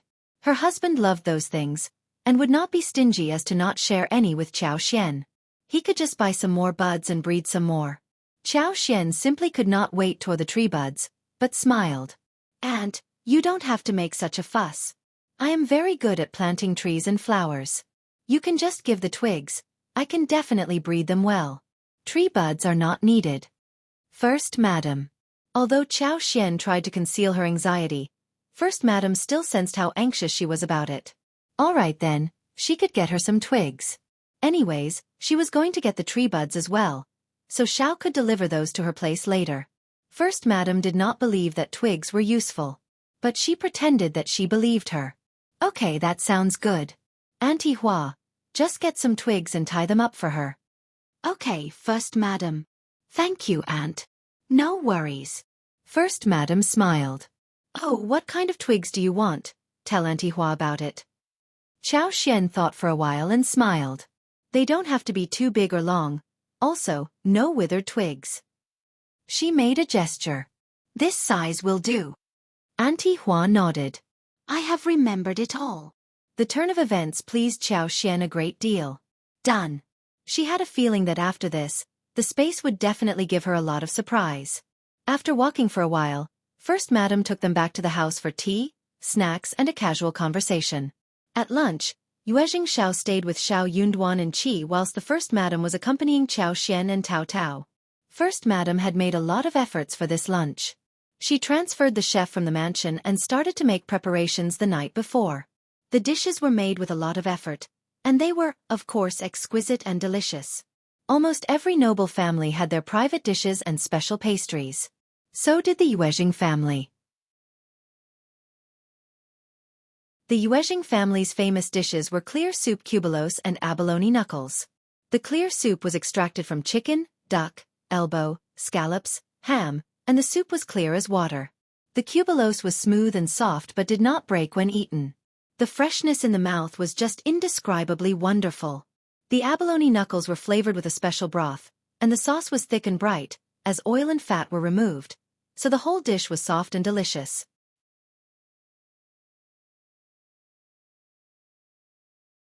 Chapter 425. Lucky these two dishes could not be eaten anywhere outside their family. First, Madame introduced the specialties to the two ladies, and Xianxia and Tao, after eating such delicious food, praised the dishes generously. It was always nice to see that the guests liked what the host had prepared for them, especially for First Madame, who had been taking care of her husband all this time and never got a chance to relax.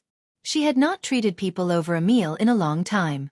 That was also the first banquet she arranged for people, which was significant for her too. Seeing that Xiao and the family loved what she had arranged, she felt really happy.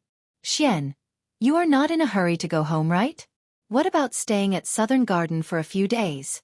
The chef is very good at making food. You can eat many delicious dishes here. But Xiao could not stay overnight. She smiled. I should not turn down your invitation, but we have been away from home for too many days, and it is time for us to go back. We are building a new house and we can't be outside for too long. Also, Uncle is still recovering, and needs to be taken care of. We can't keep you busy at the moment. We will come to visit you on our next trip. First Madame smiled. It is a deal then. You definitely have to come to visit me often. When spring comes, just remember to come and see the flowers. There are many beautiful sights in the province which I have not visited for many years. We can go there together next time. Xiao felt warm inside her heart, so she nodded and said, Okay, I will definitely be here. The old master still needed to rest, so after lunch, Xiao and Xiao Yunduan, as well as their family, left. First Madame told Yuezheng numerous times that he should treat them well and should give them the wagon to go home. Yuezheng nodded in agreement. The following day, Xie Jingrong treated them to a meal. At the banquet, he was surprised to hear about the old master's recovery and congratulated Yuezheng sincerely. Later, Xiao Yunduan went shopping with Qiao, Qi and Tao for a day and bought some stuff. They decided to go home the next day. Yuezheng had 2 wagons prepared for them, one for them to ride, and the other for the products and presents which the Yuezheng family gave to them. These included the twigs and some small tree buds which they had found. Yuezheng said that when the new house was built and the spring came, he was going to visit them and bring the plants to them personally. He also said that the brocade boxes were presents given by his mother to Qiao. It was still Chu Shan who drove them home. They set about before dawn, so when they arrived at the county, it was still quite early. Qiao and Xiao Yunduan booked 2 rooms at the hotel, telling Chu Shan to stay there for one night as well. There was no good place for him to stay at their current home. They had just booked the hotel and were about to get onto the wagon, and they heard a sound of, "Hey," behind their backs. Startled, Qiao knew that it was Qiao Ko who was there. She and Xiao Yunduan exchanged a look. They waved and blinked at Chu Shan and the coachman in the wagon, thinking that they were lucky that they had not yet gotten into the wagon. Good. If Qiao Ko and Qiao Wei saw them going into the wagon, they would have had difficulty in explaining what was going on. Qiao turned around and saw Qiao Ko lifting the drapery, smiling at her and Xiao Yunduan. Next to her was Qiao Wei.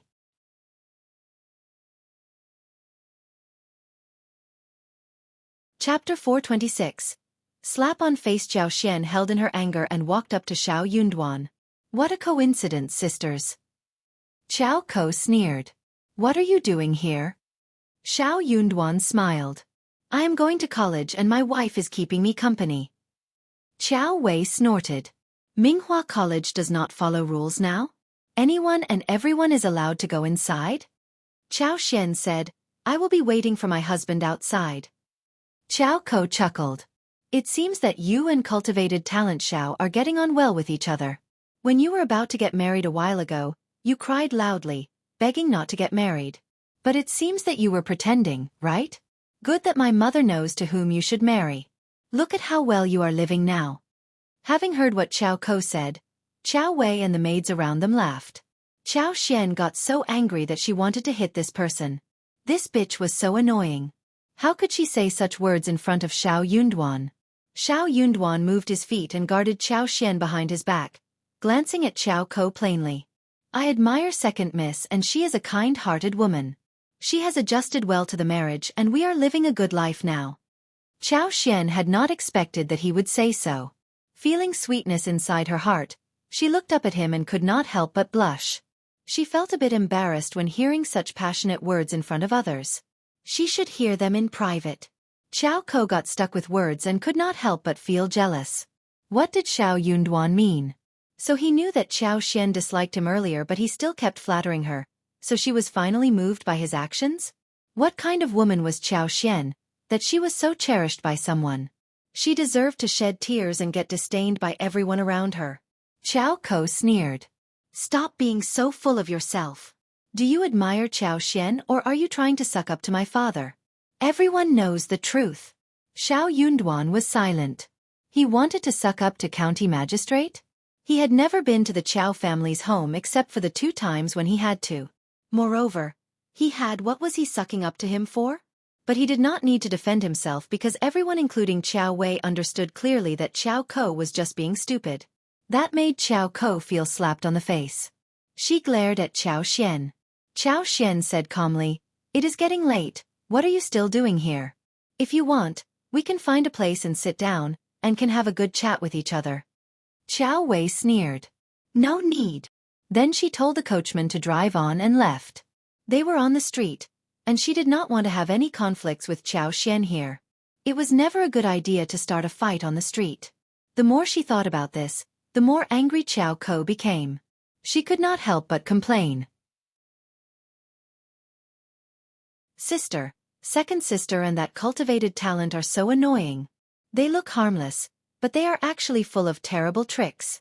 Cultivated talent Xiao is just a cultivated talent at the moment, but he dares to treat us in this way. What if he becomes a recommended man? What more would he do to us? Well, I don't think that he can become a recommended man, but maybe he will try other ways? I wish that he was not a cultivated talent at all. How could such a poor cultivated talent behave like this? He did not deserve to even speak with her. Qiao Wei's eyes sparkled. She snorted and said nothing, but she could not help but think about what Qiao Ko said.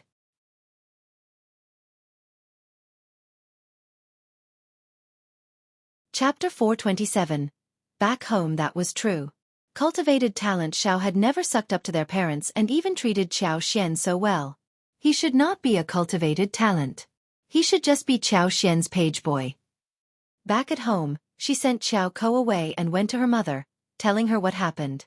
Madame Qiao did not care much and said disdainfully, Sil girl, he is not sucking up to your father because he knows what he is capable of. He knows that even if he tries to suck up to your father will never want to speak with him. You think it is easy to make it to a recommended man? Those knowledgeable people need years to make it to that level. Xiao Yunduan just won't be able to do so. Also, didn't he say that he won't attempt it next year? Just stop thinking about this. Qiao Wei still felt a bit annoyed. But you never know if he will change his mind.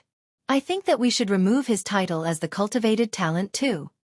In that case, he would not be able to do anything at all. Qiao Ko felt annoyed, and Qiao Wei was annoyed too. She didn't expect that Xiao Yunduan and Qiao Xian would not bend down in front of them. No, that won't work. Madame Qiao looked serious. Cultivated talent Xiao is your father's son-in-law after all, and if his title is removed, your father will be humiliated. He definitely won't make it to the recommended man, so why bother to make a fuss? You will regret it deeply if your father gets angry. Qiao Wei was startled and hesitated. Her mother was right. The cultivated talent show was too poor to become a recommended man. Also, it was not very easy to remove his title as the cultivated talent either. What if she caused trouble and her father lost face? She would suffer deeply, and that would only mean a favor done to Qiao Ko and concubine Du. As she thought about this, she remembered that it was Qiao Ko who instigated her to do so, and Qiao Wei became even more annoyed. She was not someone who tolerated her anger. So she told Madame Qiao about everything. Angry, Madame Qiao shouted, What a bitch! How dare they try to use us? Wei, be careful not to be used by that bitch. Madame Qiao felt so angry that she snapped at Concubine Du and Qiao Ko when they greeted her the next day. Concubine Du was ordered to stand still for 1 day and her legs were shivering by the end of it. Qiao Ko was too scared to argue or protest. When Qiao Ko and Qiao Wei's wagon went far, Qiao Xian and Xiao Yunduan climbed onto the wagon.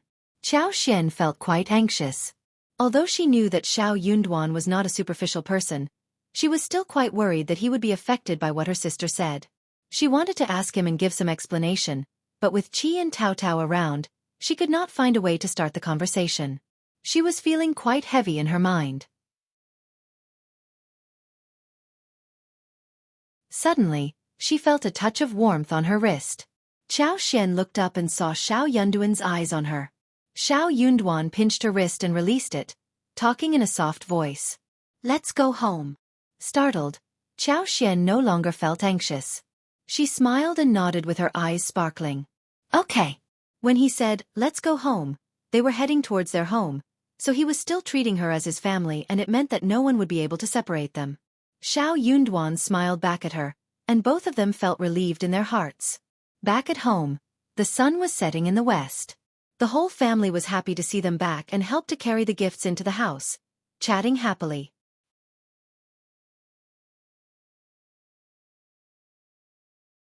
Chapter 428. Stupid cousins Chu Shan and the coachman left from there when it was getting late. Qiao Xian put most of the stuff back into the room, and shared some with Ms. Fong and Ms. Su. She asked Qi and Tao Tao to carry the tree buds into the garden. She was going to deal with them tomorrow. Then, she shared the snacks with the entire family. First, Madame had given them 2 boxes of pastries, which were made by their special chef at the mansion. They were sweet and crispy and everyone loved how they tasted. Xiao Yunduan and Qiao Xian felt assured hearing that everything was going well at home. When they talked about how bustling the province was, Ms. Fong could not help but look forward to visiting there, let alone Xiao Sanlang and Yang Xiaoni. They had never thought about this earlier, but things were different now. Qiao Xian smiled. "When it becomes warm next year, we will all go there for a trip, okay?" "That sounds great. I want to go too." Xiao Sanlang and his wife were the most motivated when hearing the proposal. Ms. Fong looked at the couple, hesitating. "But can we all really go there?" Qiao Xian smiled. "Yeah, Mom, we can rent a wagon and we'll arrive within 1 day. Our whole family will go together. Anyways, we have enough money with us. We don't have to be worried about anything." Ms. Fong laughed. "Okay. We will all go there." "Okay." The whole family laughed and talked, when suddenly Xiao Lulang rushed in. "Fifth cousin." Everyone was startled. Ms. Fong frowned and asked Ms. Su and Yang Xiaoni to go make dinner. Xiao Yunduan was confused. "What is it?" Xiao Lulang looked so angry when he said, "Why didn't you tell me about going to Brother Yu's home for a visit?" Xiao Lulang had been suffering terribly ever since he got to know about it. The more he thought about it, the angrier he became. He just could not help but imagine how Xiao Yunduan stood out among all those excellent people, and he was so annoyed by this imaginary picture. He was counting the days for Xiao Yunduan to return, and the longer he waited, the angrier he felt. Hearing that Xiao Yunduan was back, he could not wait even for a single moment to come over and accuse him.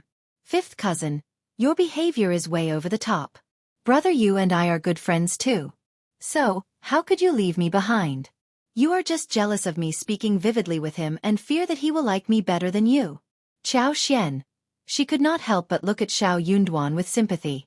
She and her husband were indeed a perfect match. She had annoying sisters and her husband had stupid cousins. Xiao Yunduan looked at Xiao Lulang coldly. "Are you mental? You should go and find your own friends." Yuezheng was not a very common surname, and Xiao Lulang ignored the Zheng part of the surname when talking about it.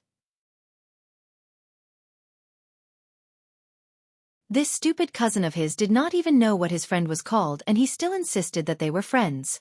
Xiao Lulang's eyes were widened. "How can you say that? Eldest uncle. Stop it."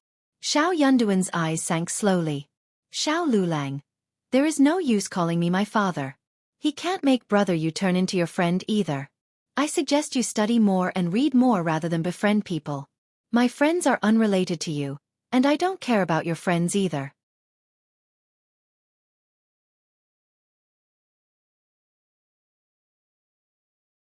Chapter 429, Pretending People. Xiao Lulang said, "You must have messed around later, I." Extremely annoyed, Xiao Yunduan replied without hesitation. "If you had not sucked up to him, how would brother you know who you are? You said that you had a nice chat with him, but what did you speak with him about anyway? Why didn't he send you any invitation?" Qiao Xian chuckled and smiled. "Darling, maybe you are wrong. Maybe you have hidden the invitation which was meant for your cousin?" Xiao Lulang followed up. "Yeah." Xiao Yunduan. Qiao Xian added again with a smile. "That is called, you can never wake up those who pretend to be asleep. For example, it is daytime, but that person would always say that it is night because he has his eyes closed. It is dark, because it is night as per him." Xiao Yunduan almost burst into laughter, despite the anger he held in his mind. "Xiao Lulang, what are you talking about?" "This is what I mean." Qiao Xian said coldly, "My husband has already put it forward clearly that he and you are not on the same level, so stop messing around with his friends." Hearing her blunt words annoyed Xiao Lulang even more. Eldest uncle felt that Qiao Xian was not being nice. He immediately said, "Miss Qiao, watch your words." Ignoring him, Qiao Xian continued, "You are well aware whether or not you had a nice chat with my husband's friends, right? Actually, even if you had a good conversation with them, so what?" Xiao Lulang was stuck in words. True, so what? He was very confused. What was he thinking about anyway? Xiao Yunduan asked him coldly. "Is there anything else? Just leave if you have nothing else to say." Xiao Lulang stomped his feet, snorted and left. Eldest uncle felt so sad. "Yunduan, you are studying together, and you should stay close to each other, how can you?" Elder uncle was very confused why Xiao Yunduan called young Master Yuezheng as young Master Yu instead when he was talking with Xiao Lulang, but he did not think that was important. He said, "You can go out together and take care of each other." "Dad, you are wrong." Xiao Yunduan replied straightforwardly. "He is selfish and overly confident. I don't get on well with him. So please, stop trying to get us together in the future. I don't want to get involved with him in any way. Let me tell you the truth. No teacher in the college has ever said that he is intelligent or good with studies. He is just lying to you all. He is very bad at homework as well. He has been punished many times for not being able to recite any articles. Dad, why do you think such a person would help me when I need it?" Eldest uncle was shocked. "Is that true? I did not say anything in the past because I didn't want to cause trouble. But I am not lying to you. You can ask around it, you don't deceive me." Eldest uncle felt bitterness arising inside his heart. "Then why don't you give him some tips?" Ms. Fong became displeased. "Just look at how he behaves with us. You think Yunduan's words can get through to him?" Xiao Yunduan said as well, "You can instruct and guide him if you want to, Dad." Eldest uncle sighed and felt grievous. "But if what you say is true, but..."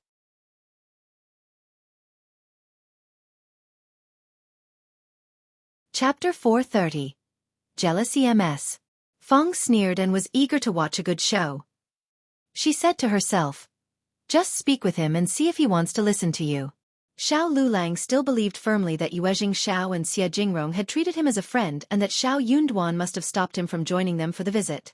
But he did not know how to counter him, and he had no place to vent his anger. The next day, eldest uncle could not stand it any more.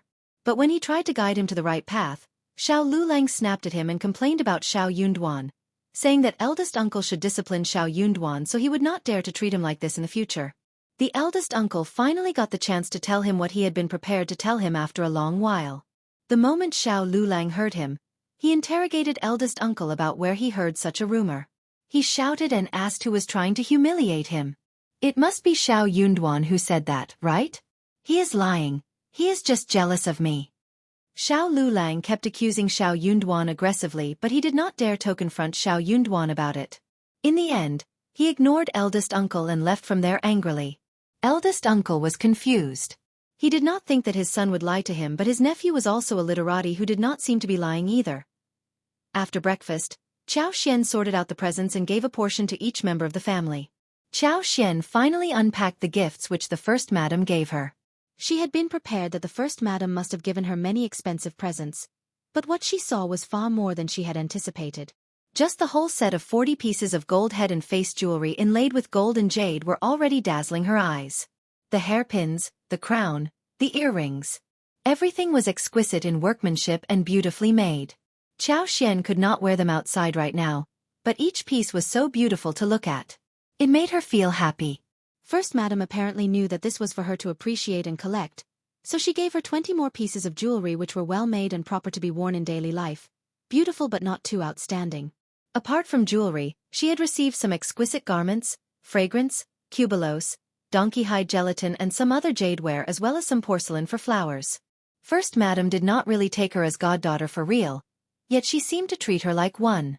Xianxia felt very moved. She had saved the old master's life for sure, but First Madam also treated her with full sincerity. After she put the precious things away, Xianxia went to the garden to plant trees. She needed to put her plan into practice quickly, and asked Qi and Tao Tao for help.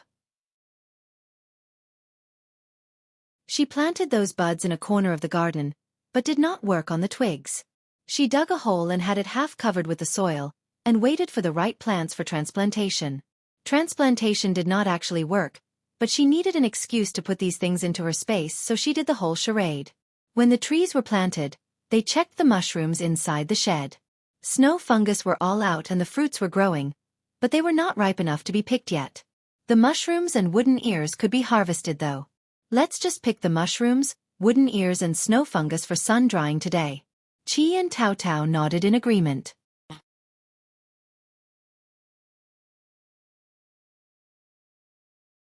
Chapter 431. Updated space. I will fetch the basket and the bucket, and also get the elder sister-in-law and third sister-in-law. With that, Qi dashed off. Soon Ms.Mi and Yang Xiaoni came over with baskets and buckets in their hands. Yang Xiaoni smiled. I just told my elder sister-in-law the day before that we should be ready to harvest mushrooms and wooden ears. Now that you are home, we can pick them. Ms.Mi pursed her lips. You remember things related to food the most. Everyone burst into laughter. Xianxia smiled. Fresh mushrooms and wooden ears are very tasty, but we have no meat at home, or we can make ground meat with mushrooms, and that would be fresh and delicious. We will make a portion next time we buy meat. I will make some desserts for you with snow fungus, dates and lotus seeds. They were all very excited when it came to food. They were fast in their actions and soon collected all the mushrooms, wooden ears and snow fungus in their buckets and baskets. Xianxia weighed them and believed that there were 15 kilograms of snow fungus. Approximately 500 grams of dried snow fungus could be produced from 3 to 5 to 4 kilograms of snow fungus. Then with this harvest, they would get around 2.5 xofit. She had looked around in the market in the province. 500 grams of excellent snow fungus could be sold at 50 liang, and even ordinary ones could be sold at 20 to 30 liang. Snow fungus produced by her were large, with appropriate thickness, and pure in color without any flaws. As long as there was nothing wrong during the sun-drying process, they could be sold at the highest price. Hence, this small basket of snow fungus was worth more than 200 liang. Xianxia asked Tao Tao and Ms.Mi to carry the harvested fruits back into the house, whilst she remained there. They thought that she was just checking the mushroom shed, so they left accordingly. Xianxia shut the gate, let out a sigh of relief and could not wait to rush towards the buds. She put the 20 twigs of trees into the space. No one would notice the strangeness happening in the garden since no one was around. When someone walked in and saw them missing, she could just say that the twigs had all gone rotten. What a perfect lie! When the 20 twigs went into space, they were deeply rooted directly. Xianxia could even feel them starting to grow the roots right after they got grounded in the soil. The magical energy inside the space grew vividly and made a huge stir. Motivated, Xianxia sensed instantly that her superpower had improved as well. She could even sense the moisture in the air and make an even longer day of weather forecast. The house which had been covered with mist was now getting very clear. But it was not enough. Xianxia pulled bud after bud and put 5 of them into space. Instantly, the magic became even stronger. She could not help but walk into the room. This time, she was not stopped. The room was right in front of her, empty. The wall opposite the gate was a storage shelf with layers. There was something in there that looked very much like an ATM at a bank. She walked forward and put her hands upon the misty screen, and soon, she was greeted with a lot of information. It told her what she should do with that ATM. Xianxia smiled brightly. This device was not only going to help her distinguish every plant in her space, but was also going to offer all kinds of answers related to plants.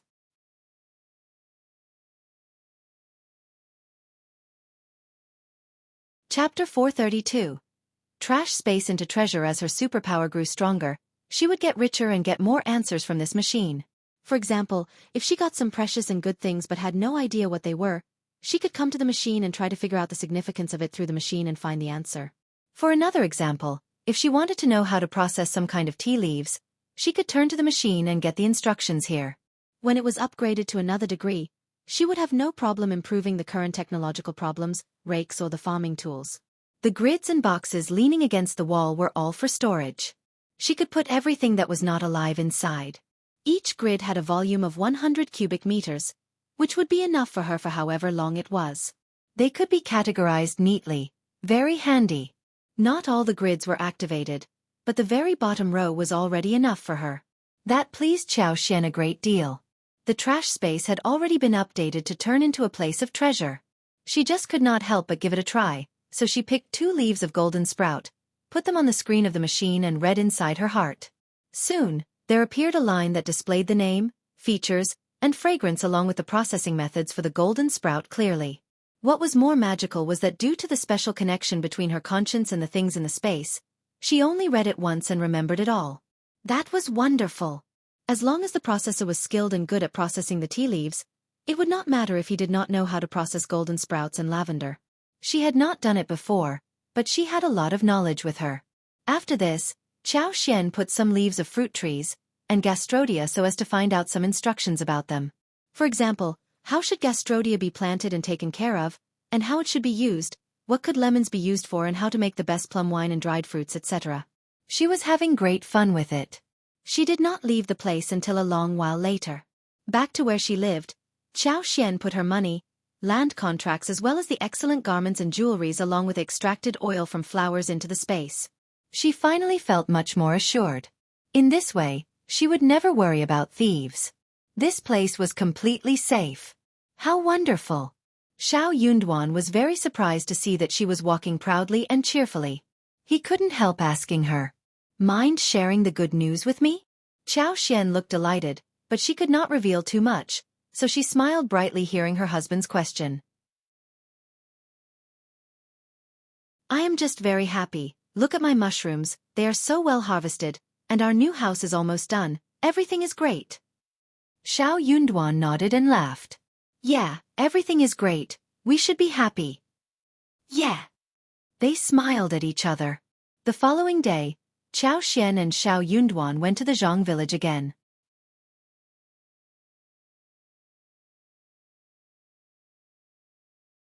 Chapter 433.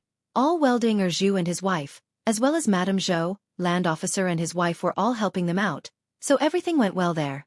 Ding Zhu and Ms. Zhou were down-to-earth people and the land officer and his wife might try and do some tricks on them. But Madame Zhou was smart, and she was older than everyone else. So if she said something as an elderly woman and was reasonable enough, no one would dare counter her.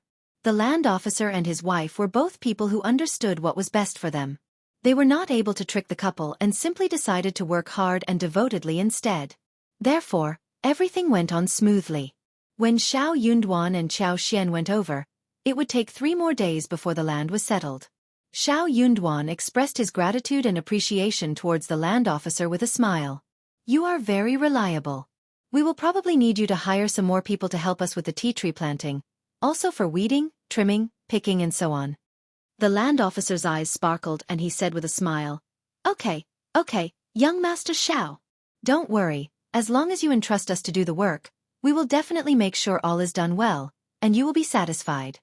The land officer could not help but feel relieved that he did not cause any unpleasantness in this task. Otherwise the long-term work would not be entrusted to them again. Due to this assignment, almost every household had managed to earn some money. They were able to afford a few new clothes, blankets, snacks and some other things, which were very beneficial for them. Xianxia nodded at him with a smile. The land officer was definitely going to tell the Zhang village about this. In order to have a long collaboration, they knew clearly what they should do. After the land officer left, Xiao Yunduan, Xiao spoke with Ding Zhu and Ms. Zhou about building a new house. Xiao and Xiao Yunduan already had the plan ready. They were going to build 2 yards and 2 wing yards. The smaller wing yard was for storage of farming tools and food. The bigger wing yard was to be used as the processing workshop and storing tea leaves. The creeping figs could be processed here, so the house needed to be built well. Xiao even decided that when the house was constructed, they would buy 2 guarding dogs for Ding Zhu to keep for patrolling and safeguarding the area. Moreover, the front yard could be spared for Ding Erza's family to live in. Outside the yard, she wanted to make a vegetable garden where a patch of fruit trees would be built, as well as a 2-mu pool for fish, lotus roots and water chestnut. They could even raise some ducks and geese. Some chicken as well. They would even come over to enjoy a few leisurely days. When the house was finished, the craftsmen could come and start the construction here. They were definitely going to finish the construction before the new year. Ding Zhu and his family did not need to worry about the hut that would leak wind. At that time, Madame Zhou could help to take care of the grandchildren and keep an eye on the workers. Xiao Yunduan and Xiao believed that it was a good plan. Madame Zhou was smart and capable. She could watch the workers for them whilst teaching Ms. Zhou how to deal with the situation, so Ms. Zhou could learn these skills for future tasks.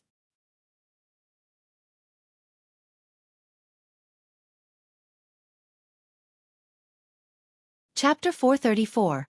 Result of investigation. On the way home, Qiao smiled at Xiao Yunduan. When Aunt Yuezheng heard about our business at the Zhang village, she said that we ought to buy some servants simply because we are going to have much to deal with and we need to cultivate people for the future. Xiao Yunduan nodded. Yeah, we should do so. Qiao frowned. But that is not very easy to do. It is never easy to find people who are reliable. Let's take it slow. Xiao Yunduan smiled. We can visit the province in spring and check it out.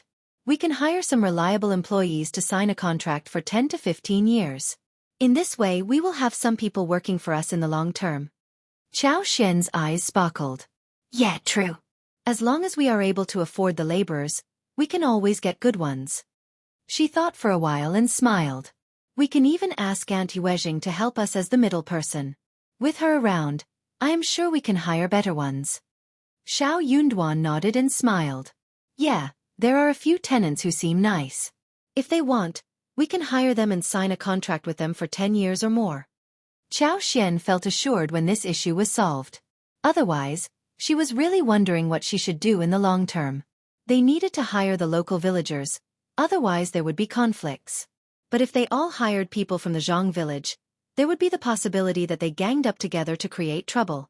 If something happened, they could handle that, but the trouble was after all trouble, and it should be avoided in all probability. So, they needed to work it out in a good way. If they bought the employees, they could just work together with the tenants who were not from the Zhang village. Then, they could select some good ones from the Zhang village, so that they could maintain a balance for future development. At the Yuezheng family in the province, Ms.Mi Jr. was used to reading people's thoughts. She believed that the first section of the family would never cause any trouble because they always wanted to keep old master steady. She was already used to that. Therefore, she was bold enough to spread the rumor through her maid. In her opinion, there was no point in fearing that the first section of the family would get to know about her deeds. It was always going to be forgiven anyway, wasn't it? It was the first section of the family who wanted to stay away from trouble. Therefore, when Ms. Jean spoke of the investigation and got support from Madame Yuezheng, Ms.Mi Jr. did not really care. She felt that Madame Yuezheng was just saying that casually, and Ms. Jean was not as strong as she looked. She would not dare to cause any trouble. She would not want the first section of the family to be disturbed.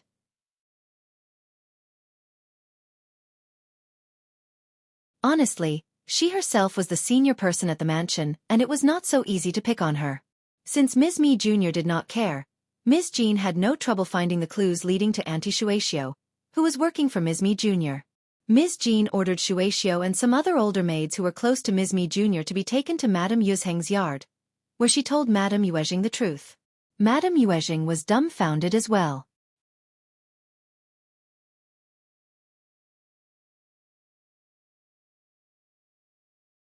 Chapter 435. Settlement. Madame Yuezheng just wanted to find the servants who spread the rumor, but she had not expected that Ms. Jean caught Ms.Mi Jr.'s closest maid. What surprised her was Ms. Jean's purpose. Was she trying to break up with the second section of the family? Ms. Jean snapped angrily. I don't think the second aunt knows about this.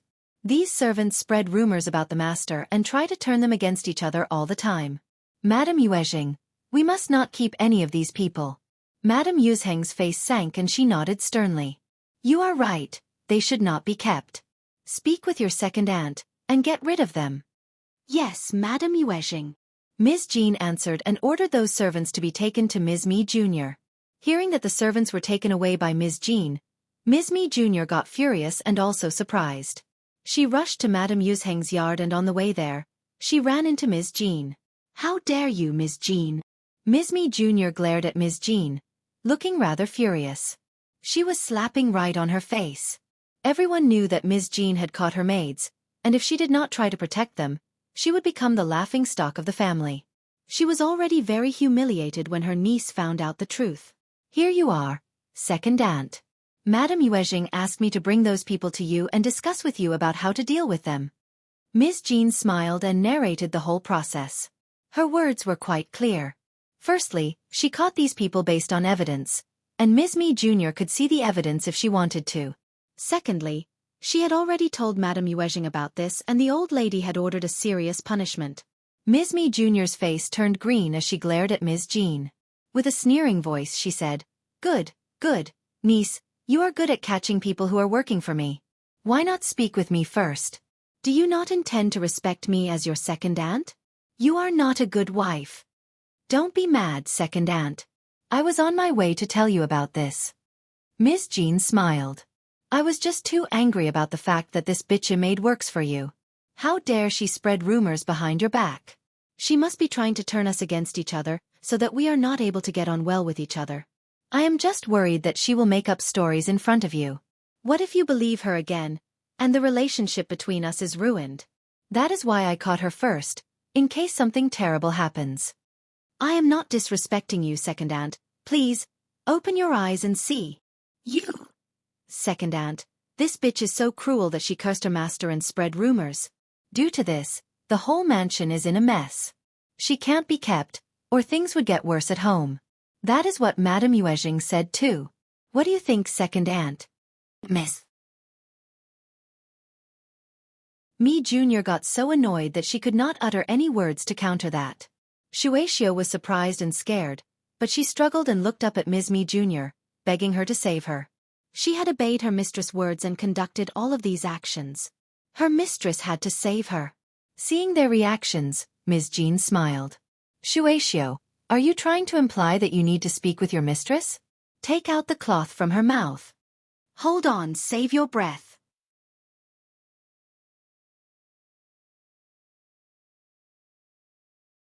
Chapter 436. New House Ms. Mi Jr.'s vein on forehead popped as she said coldly, This bitch must have spread rumors for sure. Feed her a dose of the mute drug and beat her, then sell her out. Then she glanced at Ms. Jean, sneering meaningfully. You are excellent, niece. You can deal with this matter properly. But you must take care of yourself in the future because there will be a lot for you to care about. Don't be too busy. Ms. Jean sorted inwardly. She was threatening her, right? All right then, she was ready for anything. 2 months. Just 2 months, and then all bitterness would come to an end. Her in-laws would return to the mansion and she was going to see what else she could do. Thanks for your reminder, second aunt. I definitely will. Ms.Mi Jr. sneered and left in fury. Ms. Jean did not soften her heart. She gathered all the servants of the mansion and punished Xianxia and the servants in front of everyone. Xianxia was the main culprit, so she was hit 30 times and directly sent to the abbey. At the abbey, she was going to be fed with mute drugs and when her wounds were cured, she would be sold out of the province. The others were hit 20 times and got sent to the abbey to do labor work, whilst some honest and down-to-earth ones would be picked to replace them at the mansion. The whole mansion got really shocked when they saw how first young madam suddenly turned so lethal. They were all frightened, especially those who had been used to doing small tricks. Their hearts were throbbing nervously. Hearing the news, Ms.Mi Jr. got so annoyed that she smashed some teacups and decided to take revenge on Ms. Jean. But she had no idea that soon, old master and first madam would return to the mansion and by that time, she would have no position at the mansion at all. At Xiaoding village, the first section of the family's new house was soon finished. Many villagers came to watch the new house and pass on the congratulations. The whole family was very happy and they had prepared some snacks for the visitors. The yard is so huge. Oh, there are small yards and gardens in the main yard. Look at the bricks on the floor, so magnificent. They are rich and willing to spend the money, so everything looks great. Yeah, I wish we could have such a huge house as well. This joke made people laugh and someone mocked back. Maybe in your next the villagers took a tour around the house and felt both emotional and jealous. They all clearly understood one thing. No matter whether they felt jealous or other things, the first section of the family had gone one step higher this time.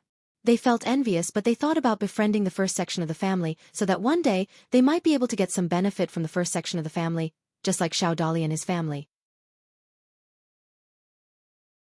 Therefore, no matter what they were thinking, they could not help but utter some flattering words. Even when it came to fifth Grandma Ting, who felt extremely nervous inside her heart, did not say anything to offend the people around.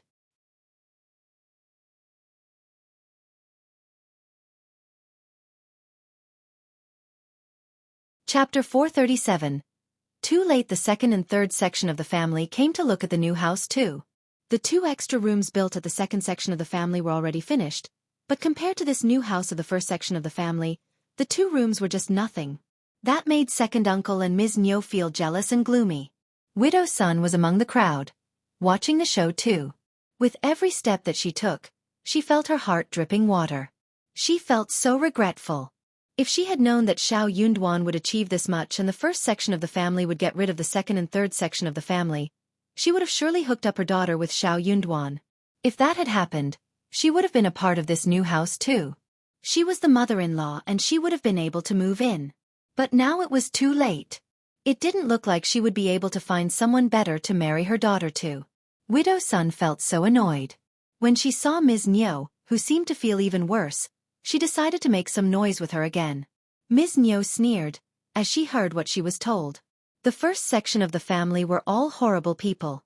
After the new house was built, the following step was decoration. The decorating materials were all environmentally friendly, so the quality was guaranteed. They were prepared when the new house was being built. Soon, the windows, doors and furniture were all moved in at this moment. Xianxia did not spare any money in making the window with transparent glaze, which was definitely better than the paper window. It looked beautiful and bright, and everyone spoke highly of it except for eldest uncle. As for the furniture, Xianxia wasn't that particular. The tables, chairs, stools, and shelves in the living room were all made of high-quality fur. The wardrobes and couches in the room were made of high-quality fur or camphor. It was covered with tung oil all over, bright and clean, and the texture was excellent. People in the village needed everything to be practical. She could afford mahogany, ebony furniture, but that was not suitable. 5 days passed, and the whole house was done decorating. The 6th day was an auspicious day to move in, and the whole family shifted in happily. Ms. Fong and eldest uncle were located in the front room, and the 4 yards belonged to Xiao Yunduan's 4 brothers. There was a 2-store wing house at the southeast side, and Tao Tao moved into this place since she did not want to live in the front yard. Xiao Xian and Xiao Yunduan got the best and broadest yard. Xiao Yunduan needed to study, so the best yard was for him to live in, and Xiao Xian came from a special family, which made it totally reasonable that she picked it. No one countered the choice. Instead, they were so grateful to move into such a wonderful house, which was all thanks to Xiao Xian. Xiao Xian liked her yard very much. The room was really broad, and there was 1 inner room and 2 wing rooms. She could do all kinds of experiments she wanted and did not have to hide from anyone. The patio in the yard was quite large. She had asked people to build 2 flower beds, and was going to plant some flowers and trees in spring, plant 2 magnolias and a pomegranate in the corner, and also plant some roses, rhododendrons and other low flowers and plants in the small backyard. The original spring was well protected and remodeled during the construction of the house. After the remodeling, there were still places for drinking water in the backyard. The backyard was twice as big as the previous ones, so they simply built a square pond with a height of half a person and about 5 square meters with black bricks near a courtyard wall to raise some fish.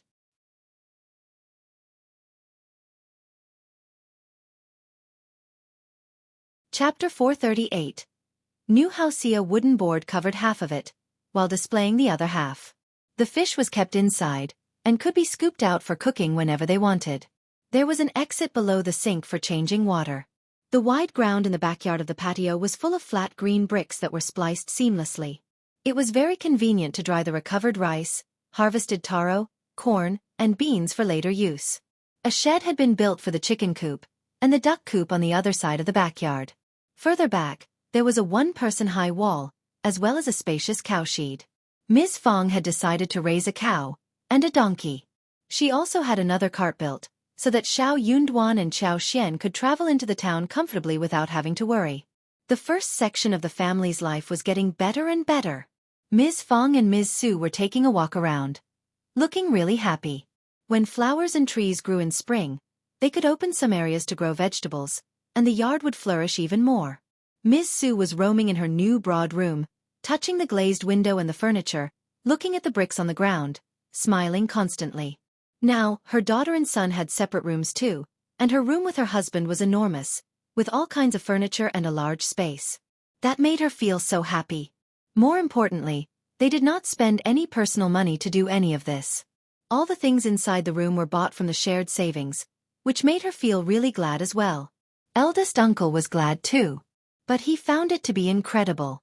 You sold the plants and gained this much? Are the plants so valuable these days?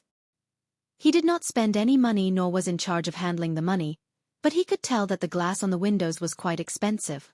Ms. Fong did not want to discuss this topic with him. The house was built and he had moved in. What else could he say? Ms. Qiao offered some help. She said that the house should be well built so we could live a more comfortable life. Look at what we have got. Eldest uncle sighed and had nothing to say. His brothers were angry about the whole episode, and they did not even greet him. He knew what they were thinking. True, building a house was too much of a waste, and if they could save some money, he could have offered some help to his brothers too. But they did not do so. That was why his brothers were so displeased inside the heart. But Ms. Qiao offered the same reason, after which he would have nothing to say. Ms. Qiao did not stop repeating her words. No nephew's wife supported the uncle's family. A hat would turn us into a laughing stock. They were all glad on the moving day. Qiao Xian prepared some food. Xiao Sanlang and Yang Xiaoni went into the town and bought some meat and tofu home. Qiao Xian picked some nice-looking mushrooms, chopped some meat, added some scallions and seasonings and made a dish of mushrooms with meat. Ms. Su ground some rice and made a dish called ribs with rice flour.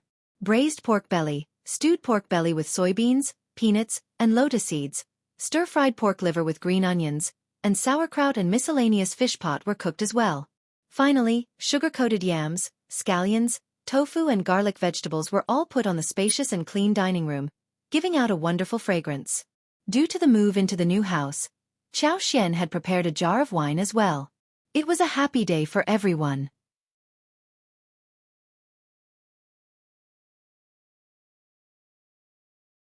Chapter 439. The Qiao Family Translator. Henny translations. On the day when the first section of the family moved in, the second and the third section of the family came over to check out the new place. The more they looked at it, the more sour they became. So, they decided not to look at it anymore. They should at least treat them to some food when they move into a new house. They were waiting for the first section of the family to pass on the invitation, and despite the anger, they still wanted to eat the free food. However, the first section of the family never sent out any invitation, which made them really furious. What are they being so arrogant about? They do not want to accept us as family anymore, right? All right then, we don't care. They should never ask us for help ever again. Unlike the second and third section of the family, those from the first section of the family were all sleeping well in their new house. Everything was spacious and wide in the new house. Moreover, Xiao Yunduan and Qiao Xian could even have their separate rooms. However, they seemed to have forgotten about this. They were still sharing the same room. Qiao Xian was rolling on the bed happily, feeling glad inside her heart. This was the countryside life she had been looking forward to enjoying. There was no shortage of food, clothing and housing. There were flower fields and gardens. The fruit trees produced endless fruits. The vegetable fields had the freshest vegetables. There were chickens, ducks and geese in the backyard, and as much fresh fish and shrimp as she wanted. There were all kinds of mushrooms, bamboo shoots, wild vegetables, wild fruits, and other things in the mountains, which could be harvested throughout the year. They were also able to make enough money for life easily. She could go out when she wanted to, or stay at home if she wanted to. On rainy days, the whole family could gather together to make dumplings, glutinous rice balls, steam rice cakes, and various other snacks. It was also wonderful. However, she needed to remove the danger of the Qiao family so that this wonderful life could last. Xianxia needed to become stronger. The following morning, Ms. Fong asked eldest uncle to inform his brothers and the families to come over and eat dinner at the new house. Ms. Fong never skipped on what she needed to do. Eldest uncle headed off immediately. He had wanted to ask his brothers' families to eat the day before, but Ms. Fong said that the house was too messy to receive any guests, and that they should do it the next day. Eldest uncle believed that too, so he gave up on the idea. But that was not the point. The whole family wanted to have a good first day. Why would they need the second and third section of the family to cause them trouble? They wanted to spend a happy day alone. As to why Ms. Fong asked eldest uncle to inform his brothers' families, it was not because she was afraid of the gossip. It was reasonable that they did not hold the banquet on the previous day. But if they did not invite them all together, that would look intentional. Qiao Xian did not cook dinner. It was Ms. Su and Yang Xiaoni who cooked, since she already did a lot of cooking the day before. They prepared 1 chicken, 1 duck, and they fetched some carrots, vegetables and leeks, as well as some yams, mushrooms, wooden ears which would lead up to 2 full tables. They would have more people into the family in the future, so they had 1 large dining room built in the house. The place could hold 4 tables, or even 6.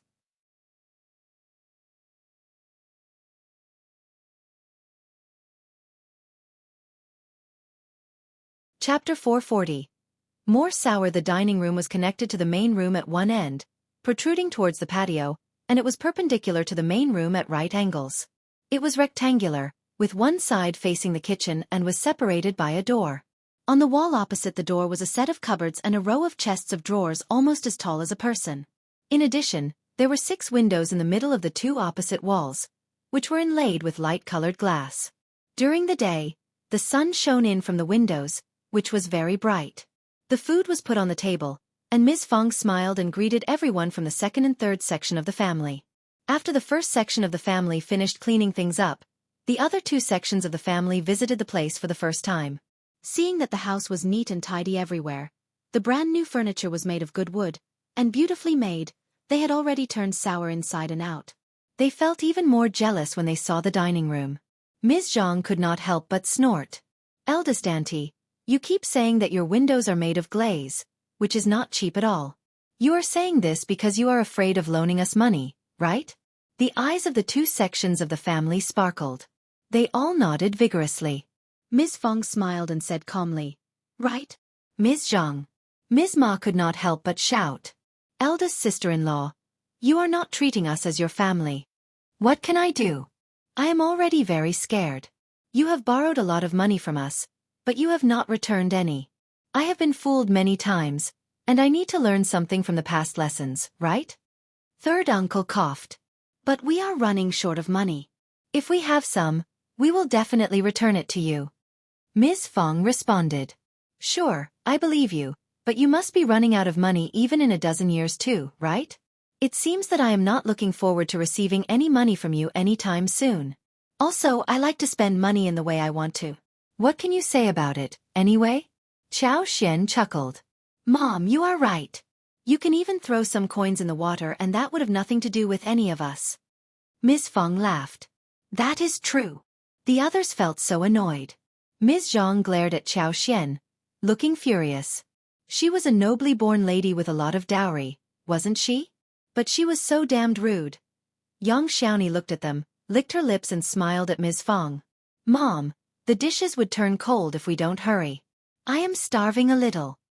Yang Xiaoni was very confident about her cooking skills, thinking that her cooking skills were good. More importantly, the ingredients were good. The freshly cooked chicken, the ducks, which were put inside the pot for frying and boiling. She had already been drooling with the fragrance. Eldest uncle asked the second uncle and everyone else to gather around the table. "Come and sit, let's eat together." Everyone sat down. They were very displeased, but there was nothing they could say or do apart from feeling wronged. The two tables were divided between men and women, and the women's side was not very friendly. Ms.Mi and the others did not want to talk, so they just buried their heads in eating. They tried to comment in the middle. The chicken is too thin. There are too few eggs. But Ms. Fong and her daughters-in-law ignored it all. At the men's table, second uncle and third uncle talked more. They kept saying how the family should be united and the first section of the family should help others. They even mentioned their deceased parents, crying sourly. Eldest brother, you are living a life that we are all jealous of. If our parents could live to the present day, they would be so glad to enjoy such life with us. We are so useless, but eldest brother, you are really capable.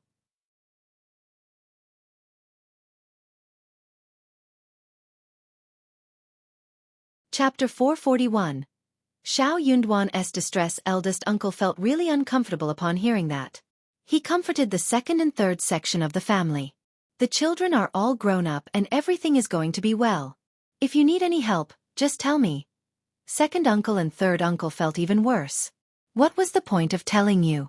Could you force Ms. Qiao to offer her money? You were just saying good words. Xiao Sanlang and Qi did not care what they were talking about. They kept eating food with their heads buried. Xiao Erlang did the same, which made the two uncles annoyed again. The dishes were almost gone while they were talking. Xiao Yunduan chuckled inwardly. This was the best and easiest way to deal with them. After dinner, second uncle and the others left directly. What was the point of staying here? Everything made them feel so annoyed. After a couple of days, it was time for Xiao Yunduan to go back to college. Unexpectedly, he ran into Zhao Guanghua again in college. Brother Yunduan. Zhao Guanghua sounded as if they were close. He approached him and patted him on the shoulders in a pretentiously passionate way. Xiao Yunduan dodged his hand, took a few steps backwards and said kindly, "Young Master Zhao, what is the matter?" Zhao Guanghua was not a cultivated talent, so he should not be here to discuss the articles. He had not been here before either. Xiao Yunduan was a little confused, especially when this man treated him so kindly all of a sudden. Xiao Yunduan did not think that Zhao Guanghua had the intention of befriending him. Brother Yunduan. Zhao Guanghua smiled. We are all good friends, Brother Yunduan. You don't need to be estranged from me. Xiao Yunduan smiled and replied politely. Sorry, I have got some work to do. Farewell. Hey! Zhao Guanghua stopped Xiao Yunduan and said with a smile. We can chat next time, but Dean Meng wants you in his study, so please Brother Yunduan, don't keep him waiting for too long. Xiao Yunduan blinked and nodded. Okay, thanks for the message. Haha, don't mention it. Xiao Yunduan went away from Zhao Guanghua. However, 1 hour later, when Xiao Yunduan and several cultivated talents were discussing with Mr. Wu, who was holding the gathering, 3 students rushed in from the college and said that Xiao Yunduan sneaked into Dean Meng's study. He broke his favorite orchid and left from there. They kept saying that he was not respectful towards the teacher and should not be in the college or attend any examination. They even tried to force him to get punished at Dean Meng's place. Everyone was very surprised. Xiao Yunduan sneered and sorted the timeline in his head, including the time when he walked into the college and with whom, and what time Zhao Guanghua spoke with him and who could be the witnesses. Later, he said goodbye to Zhao Guanghua and came to this place with some people. He mentioned this in front of everyone and even pointed out that he had been in the room all this while, and since no one left the place during this time, it meant that everyone in the room could be his witness. So, when did he have the time to visit Dean Meng's study? Dean Meng's study was located in a different direction from here. Although no one understood what was going on, what Xiao Yunduan said was right. They all nodded in agreement. Some students who were in a good relationship with him started defending him. The ones who had come to make the report panicked. They were dumbfounded. That was not how the plan was supposed to go.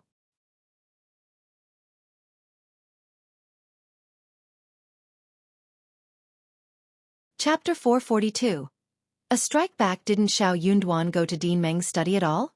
But, didn't he mention that Zhao Guanghua told him to? Well, even if he mentioned that, Zhao Guanghua would have denied the accusation. Xiao Yunduan had no proof that Zhao Guanghua did pass on the message. If that happened, then he would drag down some innocent classmate. But he did not mention Zhao Guanghua, because Zhao Guanghua would not step out and admit that himself. Seeing their faces change, Xiao Yunduan smiled and said gently, "You must have been mistaken, right? Don't worry, it's fine, we have talked through the misunderstanding." The three of them did not dare to say anything more, but nodded with a smile and hurried away. Xiao Yunduan narrowed his eyes. He and Zhao Guanghua were not good friends. He would not be so stupid as to follow his order. He instantly got 3 classmates to keep him company after he separated from Zhao Guanghua, creating a solid alibi. He had no idea what Zhao Guanghua was up to, but he did not think that it was anything good. Zhao Guanghua tried to set him up by pushing him into a position where he had no others to help him. But if he was accompanied by witnesses, he would not lose his credibility. Din Meng got extremely angry. Soon, Xiao Yunduan and the 3 students were taken to Din Meng. Xiao Yunduan had nothing to do with this matter, and he was just misjudged, but he knew clearly that Din Meng was not an open-minded person, and would always try to drag someone down. Interrogated by Din Meng, the 3 students could not hold it anymore. They felt so embarrassed. They were from ordinary families, and one of them was suffering from poverty, so none of them dared to point out that Zhao Guanghua was the main culprit. As a result, they had to admit that it was them who did the whole thing. But they argued as well. Xiao Yunduan is always very arrogant. He bullies us and we hate how he puts on airs. That is why we tried to teach him a lesson.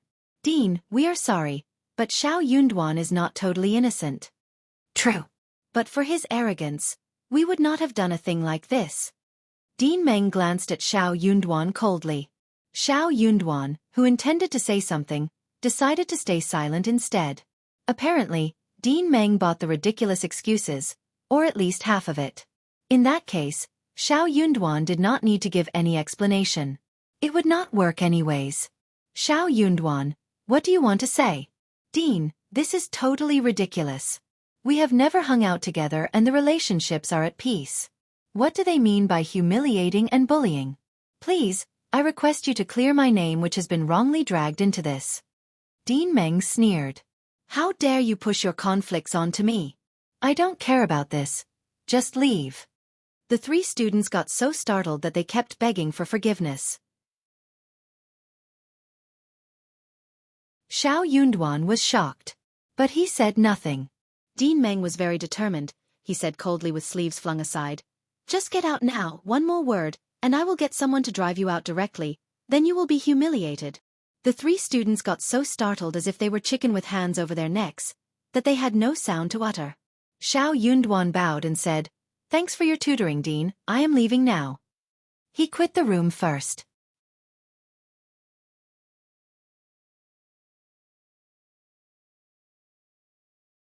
Chapter 443. Elder Miss Qiao's words. The 3 of them exchanged a look and left as well. Xiao Yunduan felt very peaceful. He did not feel like coming to this place either. He had been to 2 provinces twice and learned a lot from there. So he could just digest what he had obtained in his head. He did not have to be here. He walked out of the college and saw the wagon parked not far away. It was Zhao Guanghua who had just lifted the drapery and smiled at him. Xiao Yunduan turned around and walked towards him. I don't understand why you want to set me up? Zhao Guanghua sneered and said indifferently, I don't like you so I did it. It happened, right? You are out of college, no? Good. Ha ha ha. Xiao Yunduan left without a word.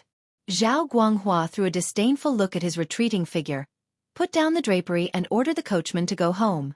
Zhao Guanghua did not like Xiao Yunduan. But Xiao Yunduan was Xiao Lulang's cousin and Xiao Lulang kept flattering him. Yet Xiao Yunduan did not do so, which made Zhao Guanghua feel annoyed. He would not have done anything under normal circumstances. But Elder Miss Qiao told his sister Zhao Ming about how to drive Xiao Yunduan out of Minghua College. That made Zhao Guanghua feel motivated. He was quite willing to work for Elder Miss Qiao. He was expecting to gain some benefits from Elder Miss Qiao and her father for his family.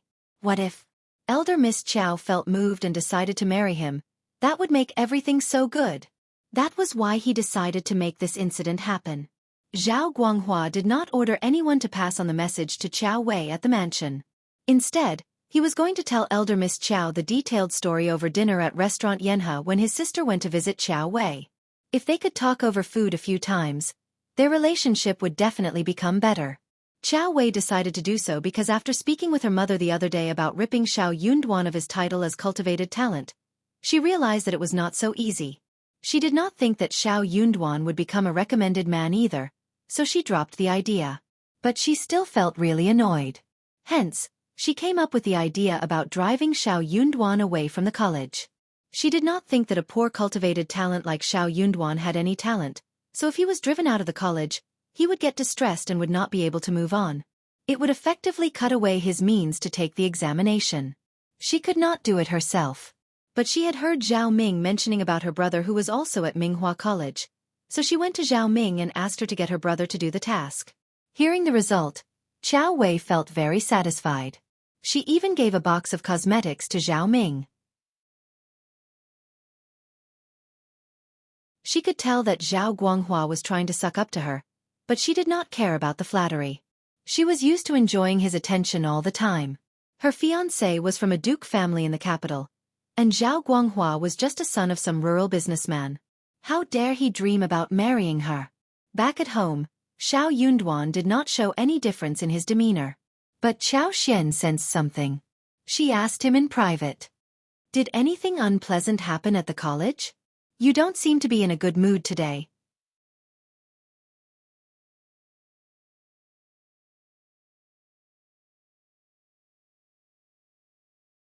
Chapter 444. Possibility. Xiao Yunduan laughed. You sensed it? Qiao Xian was startled, asking directly. For real? What happened? Xiao Yunduan, who had not wanted to say it in the first place, did not conceal the incident and revealed the whole truth. In the end, he said, it is not a big deal anyway. Qiao Xian got so annoyed. Is it the young Master Zhao who visited cousin the other day? He is so horrible.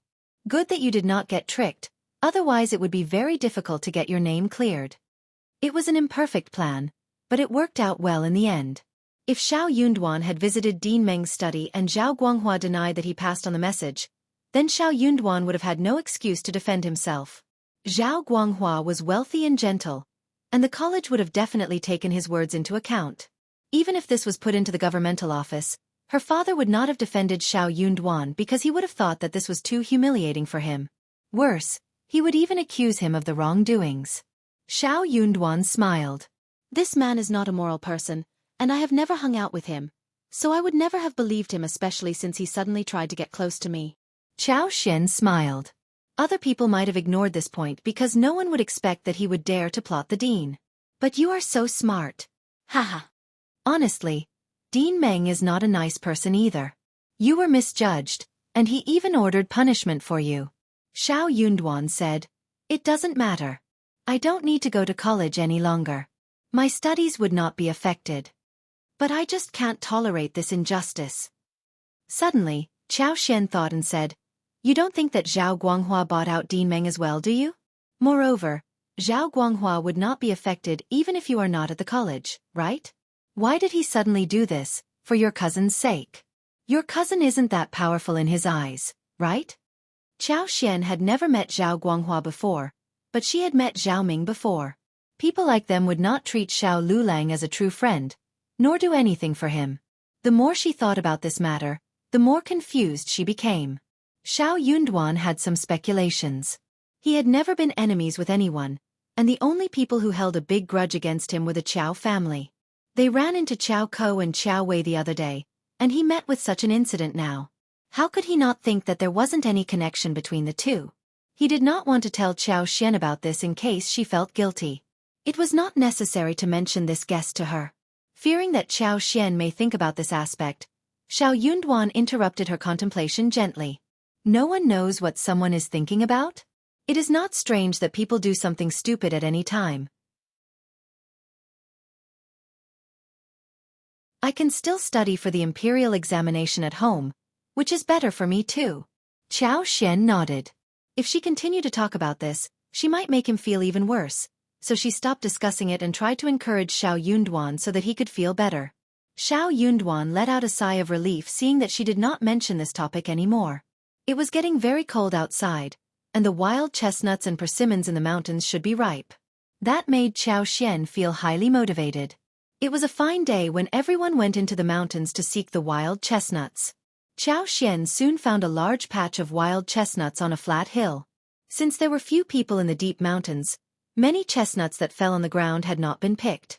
There were some chestnuts with shells, rolling in the fallen leaves and grass, like little hedgehogs.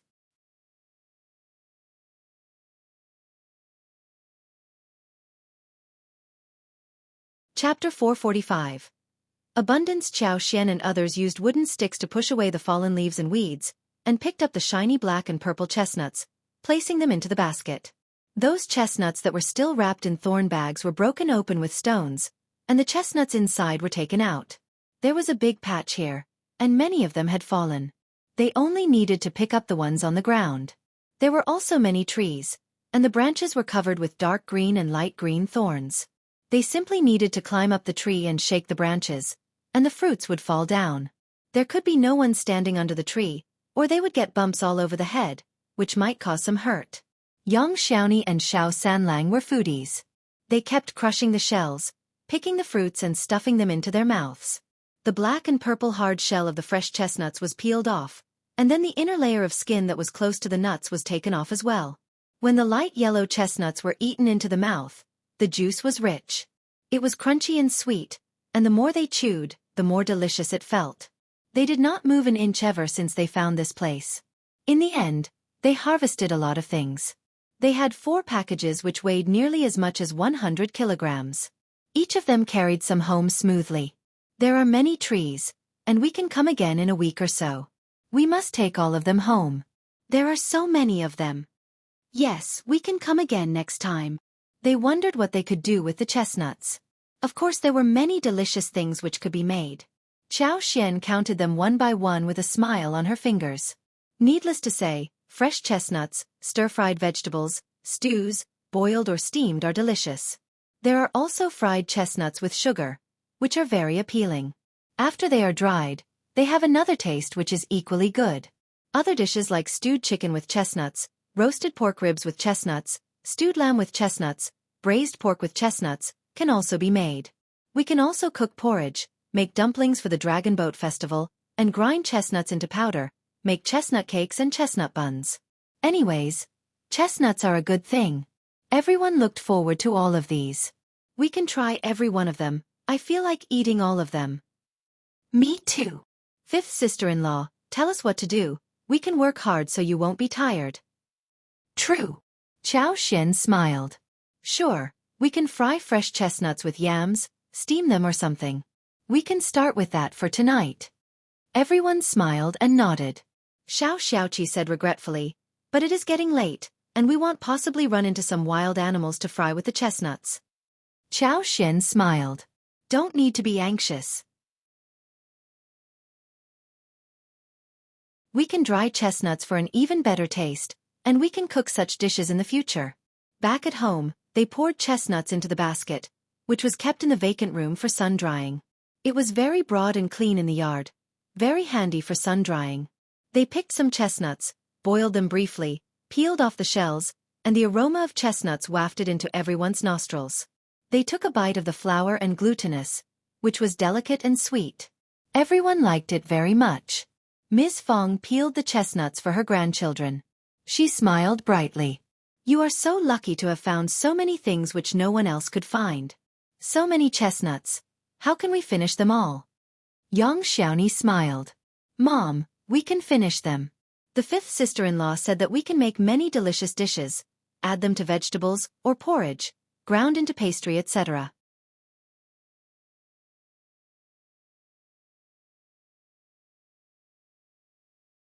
Chapter 446. Reminder. They all laughed. Ms. Fong glared at her and said half scoldingly, You remember everything about food. Yang Xiaoni tried to explain weakly. Brother Sanlang knows more than me. Everyone laughed even harder. Ms. Fong was very amused too. You are almost the same. Don't blame each other. Qiao Xian smiled. Qi knows the mountains best and we have been there many times, so we are more lucky than others. Most importantly, we are living in harmony and hence, fortune favors us. That made Ms. Fong feel quite glad. She nodded and praised Qiao Xian. Xian suddenly thought of something and smiled. Mom, I think that we can make some smoked sausage and meat, since it is getting colder. True. They were all reminded of this and nodded in agreement. We have a lot of money now, so we can make a lot of smoked sausage and meat. True, they can be preserved for a long time. We can put them into the jar and it should last us at least half a year. I am already drooling over the steamed smoked sausage and fried smoked sausage with garlic sprouts. Ms. Fong smiled too. It is time to make them. You should go to the town to buy the meat. Buy as much as you want. I will give you some money and we can make enough for our home and also to take some back to our natal families. They had already bought 1 bull, 1 donkey and the wagon was ready too. So it was quite handy for them to go into the town. They would store some smoked meat and sausage in the past, no more than 10 kilograms, which would be finished after a few days. This year, things were different. Hearing that they could take the meat back to their own parents, Ms.Mi felt so happy and started to come up with some ideas. Xian was very interested and most knowledgeable about food. She was living a very easy life as long as the Qiao family was out of sight. They had money now, and all the food she bought was the most original, pure, green and pollution-free. The taste was really good too. Let's buy meat to make sausages, meat, pork liver, pork belly, pig heads, and pork knuckles. These can also be made into smoked meat, which is delicious. Also, we can make smoked ducks and fish. Let's pick some big ducks and long fish, which should taste better than pork. Ms. Fong and the others were all shocked. No one in the village had made this kind of smoked meat before. Young Xiaoni smiled in agreement. Fifth sister-in-law is right. Her words make me feel so greedy.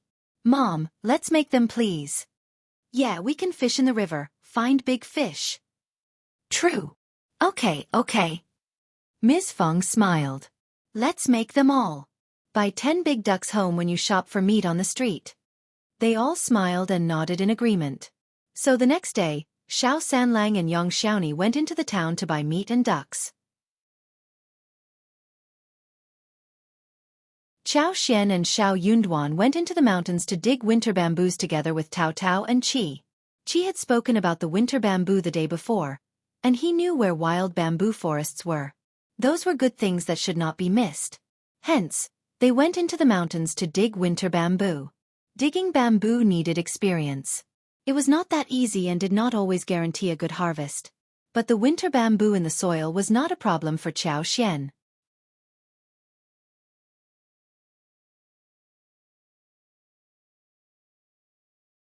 Chapter 447. Being busy, Qiao Xian pointed in the direction where they could find winter bamboo. She claimed that she was very experienced. That made Qi and Tao Tao glad. Half a day passed, and they found what 4 people could carry around. Without Yang Xiaoni and Xiao Sanlang, they would not be able to carry the things. As for Qiao Xian, what she could do most was to carry a few winter bamboos. Tao Tao could carry almost 10 kilograms. The 4 of them went down, and returned, with more than 70 kilograms winter bamboo by the end of the day. Qiao Xian did not let them dig all the winter bamboo. She had a few left behind, so that they could grow out the next year. Startled, Ms. Fong did not expect that they could get this much. She smiled. Winter bamboo is a good thing, better than fresh bamboo. This entire pile should be dried. So Ms. Su and a few others started to get busy. There was a cellar in the yard. After the winter bamboo shoots were taken home, some were selected and stored in the cellar and buried in the sand. In this season, it would not go bad after being stored for even 20 or 30 days. They could just pull out some whenever they needed. They were going to have a good meal of fresh bamboo. After peeling off the bamboo shoots, the slightly yellow winter bamboo shoots were firm and small, and the faint fragrance of bamboo shoots was very delicious. Such fresh winter bamboo shoots were delicious whether they were fried or sautéed with various kinds of meat. No wonder the saying went that winter bamboos were more expensive than meat. Xiao Sanlang and Yang Xiaoni went into town to buy meat. They were going to make stir-fried sliced pork with winter bamboo shoots, stewed pork ribs with winter bamboo shoots, fried sliced bamboo shoots with shiitake mushrooms, and shredded fish along with bamboo shoot soup. They intended to get up early the next day, and were going to cut the winter bamboo shoots into cubes, add meat fillings, dried plums, and soaked peas so as to make wrapped buns with fillings. These buns would be steamed. Such delicious buns would surely make everyone greedy for them. In addition to the ones kept in the cellar, Ms. Fong cut the winter bamboo shoots into slices that were neither thick nor thin. She blanched them in boiling water, added enough salt, picked them up and put them in a dustpan to dry, so that they could be made into dried bamboo shoots. They were all very busy. When Xiao Sanlang and Yang Xiaoni returned home, it was already evening. Ms. Fong understood that the couple must have eaten and bought a lot in the town before they decided to return home. The reason why they arrived home before the evening was because they were drooling over Qiao Xian's cooking skills. Thank goodness for that.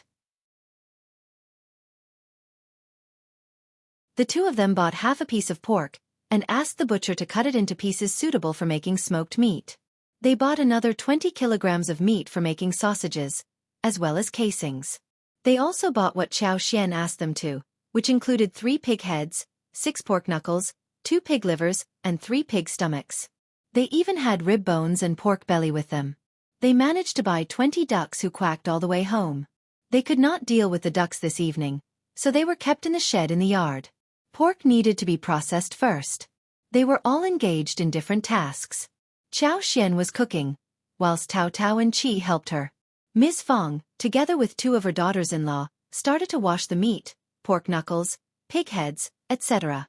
They spread a layer of coarse salt evenly, and then put them layer by layer in a clay tank. This would be marinated for about 4 or 5 days. After being taken out, it would be washed with warm water, stringed it with a straw rope, and hung above the stove. They could smoke them when they cooked food later. When time was enough, it would be turned into delicious smoked meat. You're tuning in to the Wisdom Diary YouTube channel. Don't forget to subscribe and join us on this journey to catch the most captivating stories.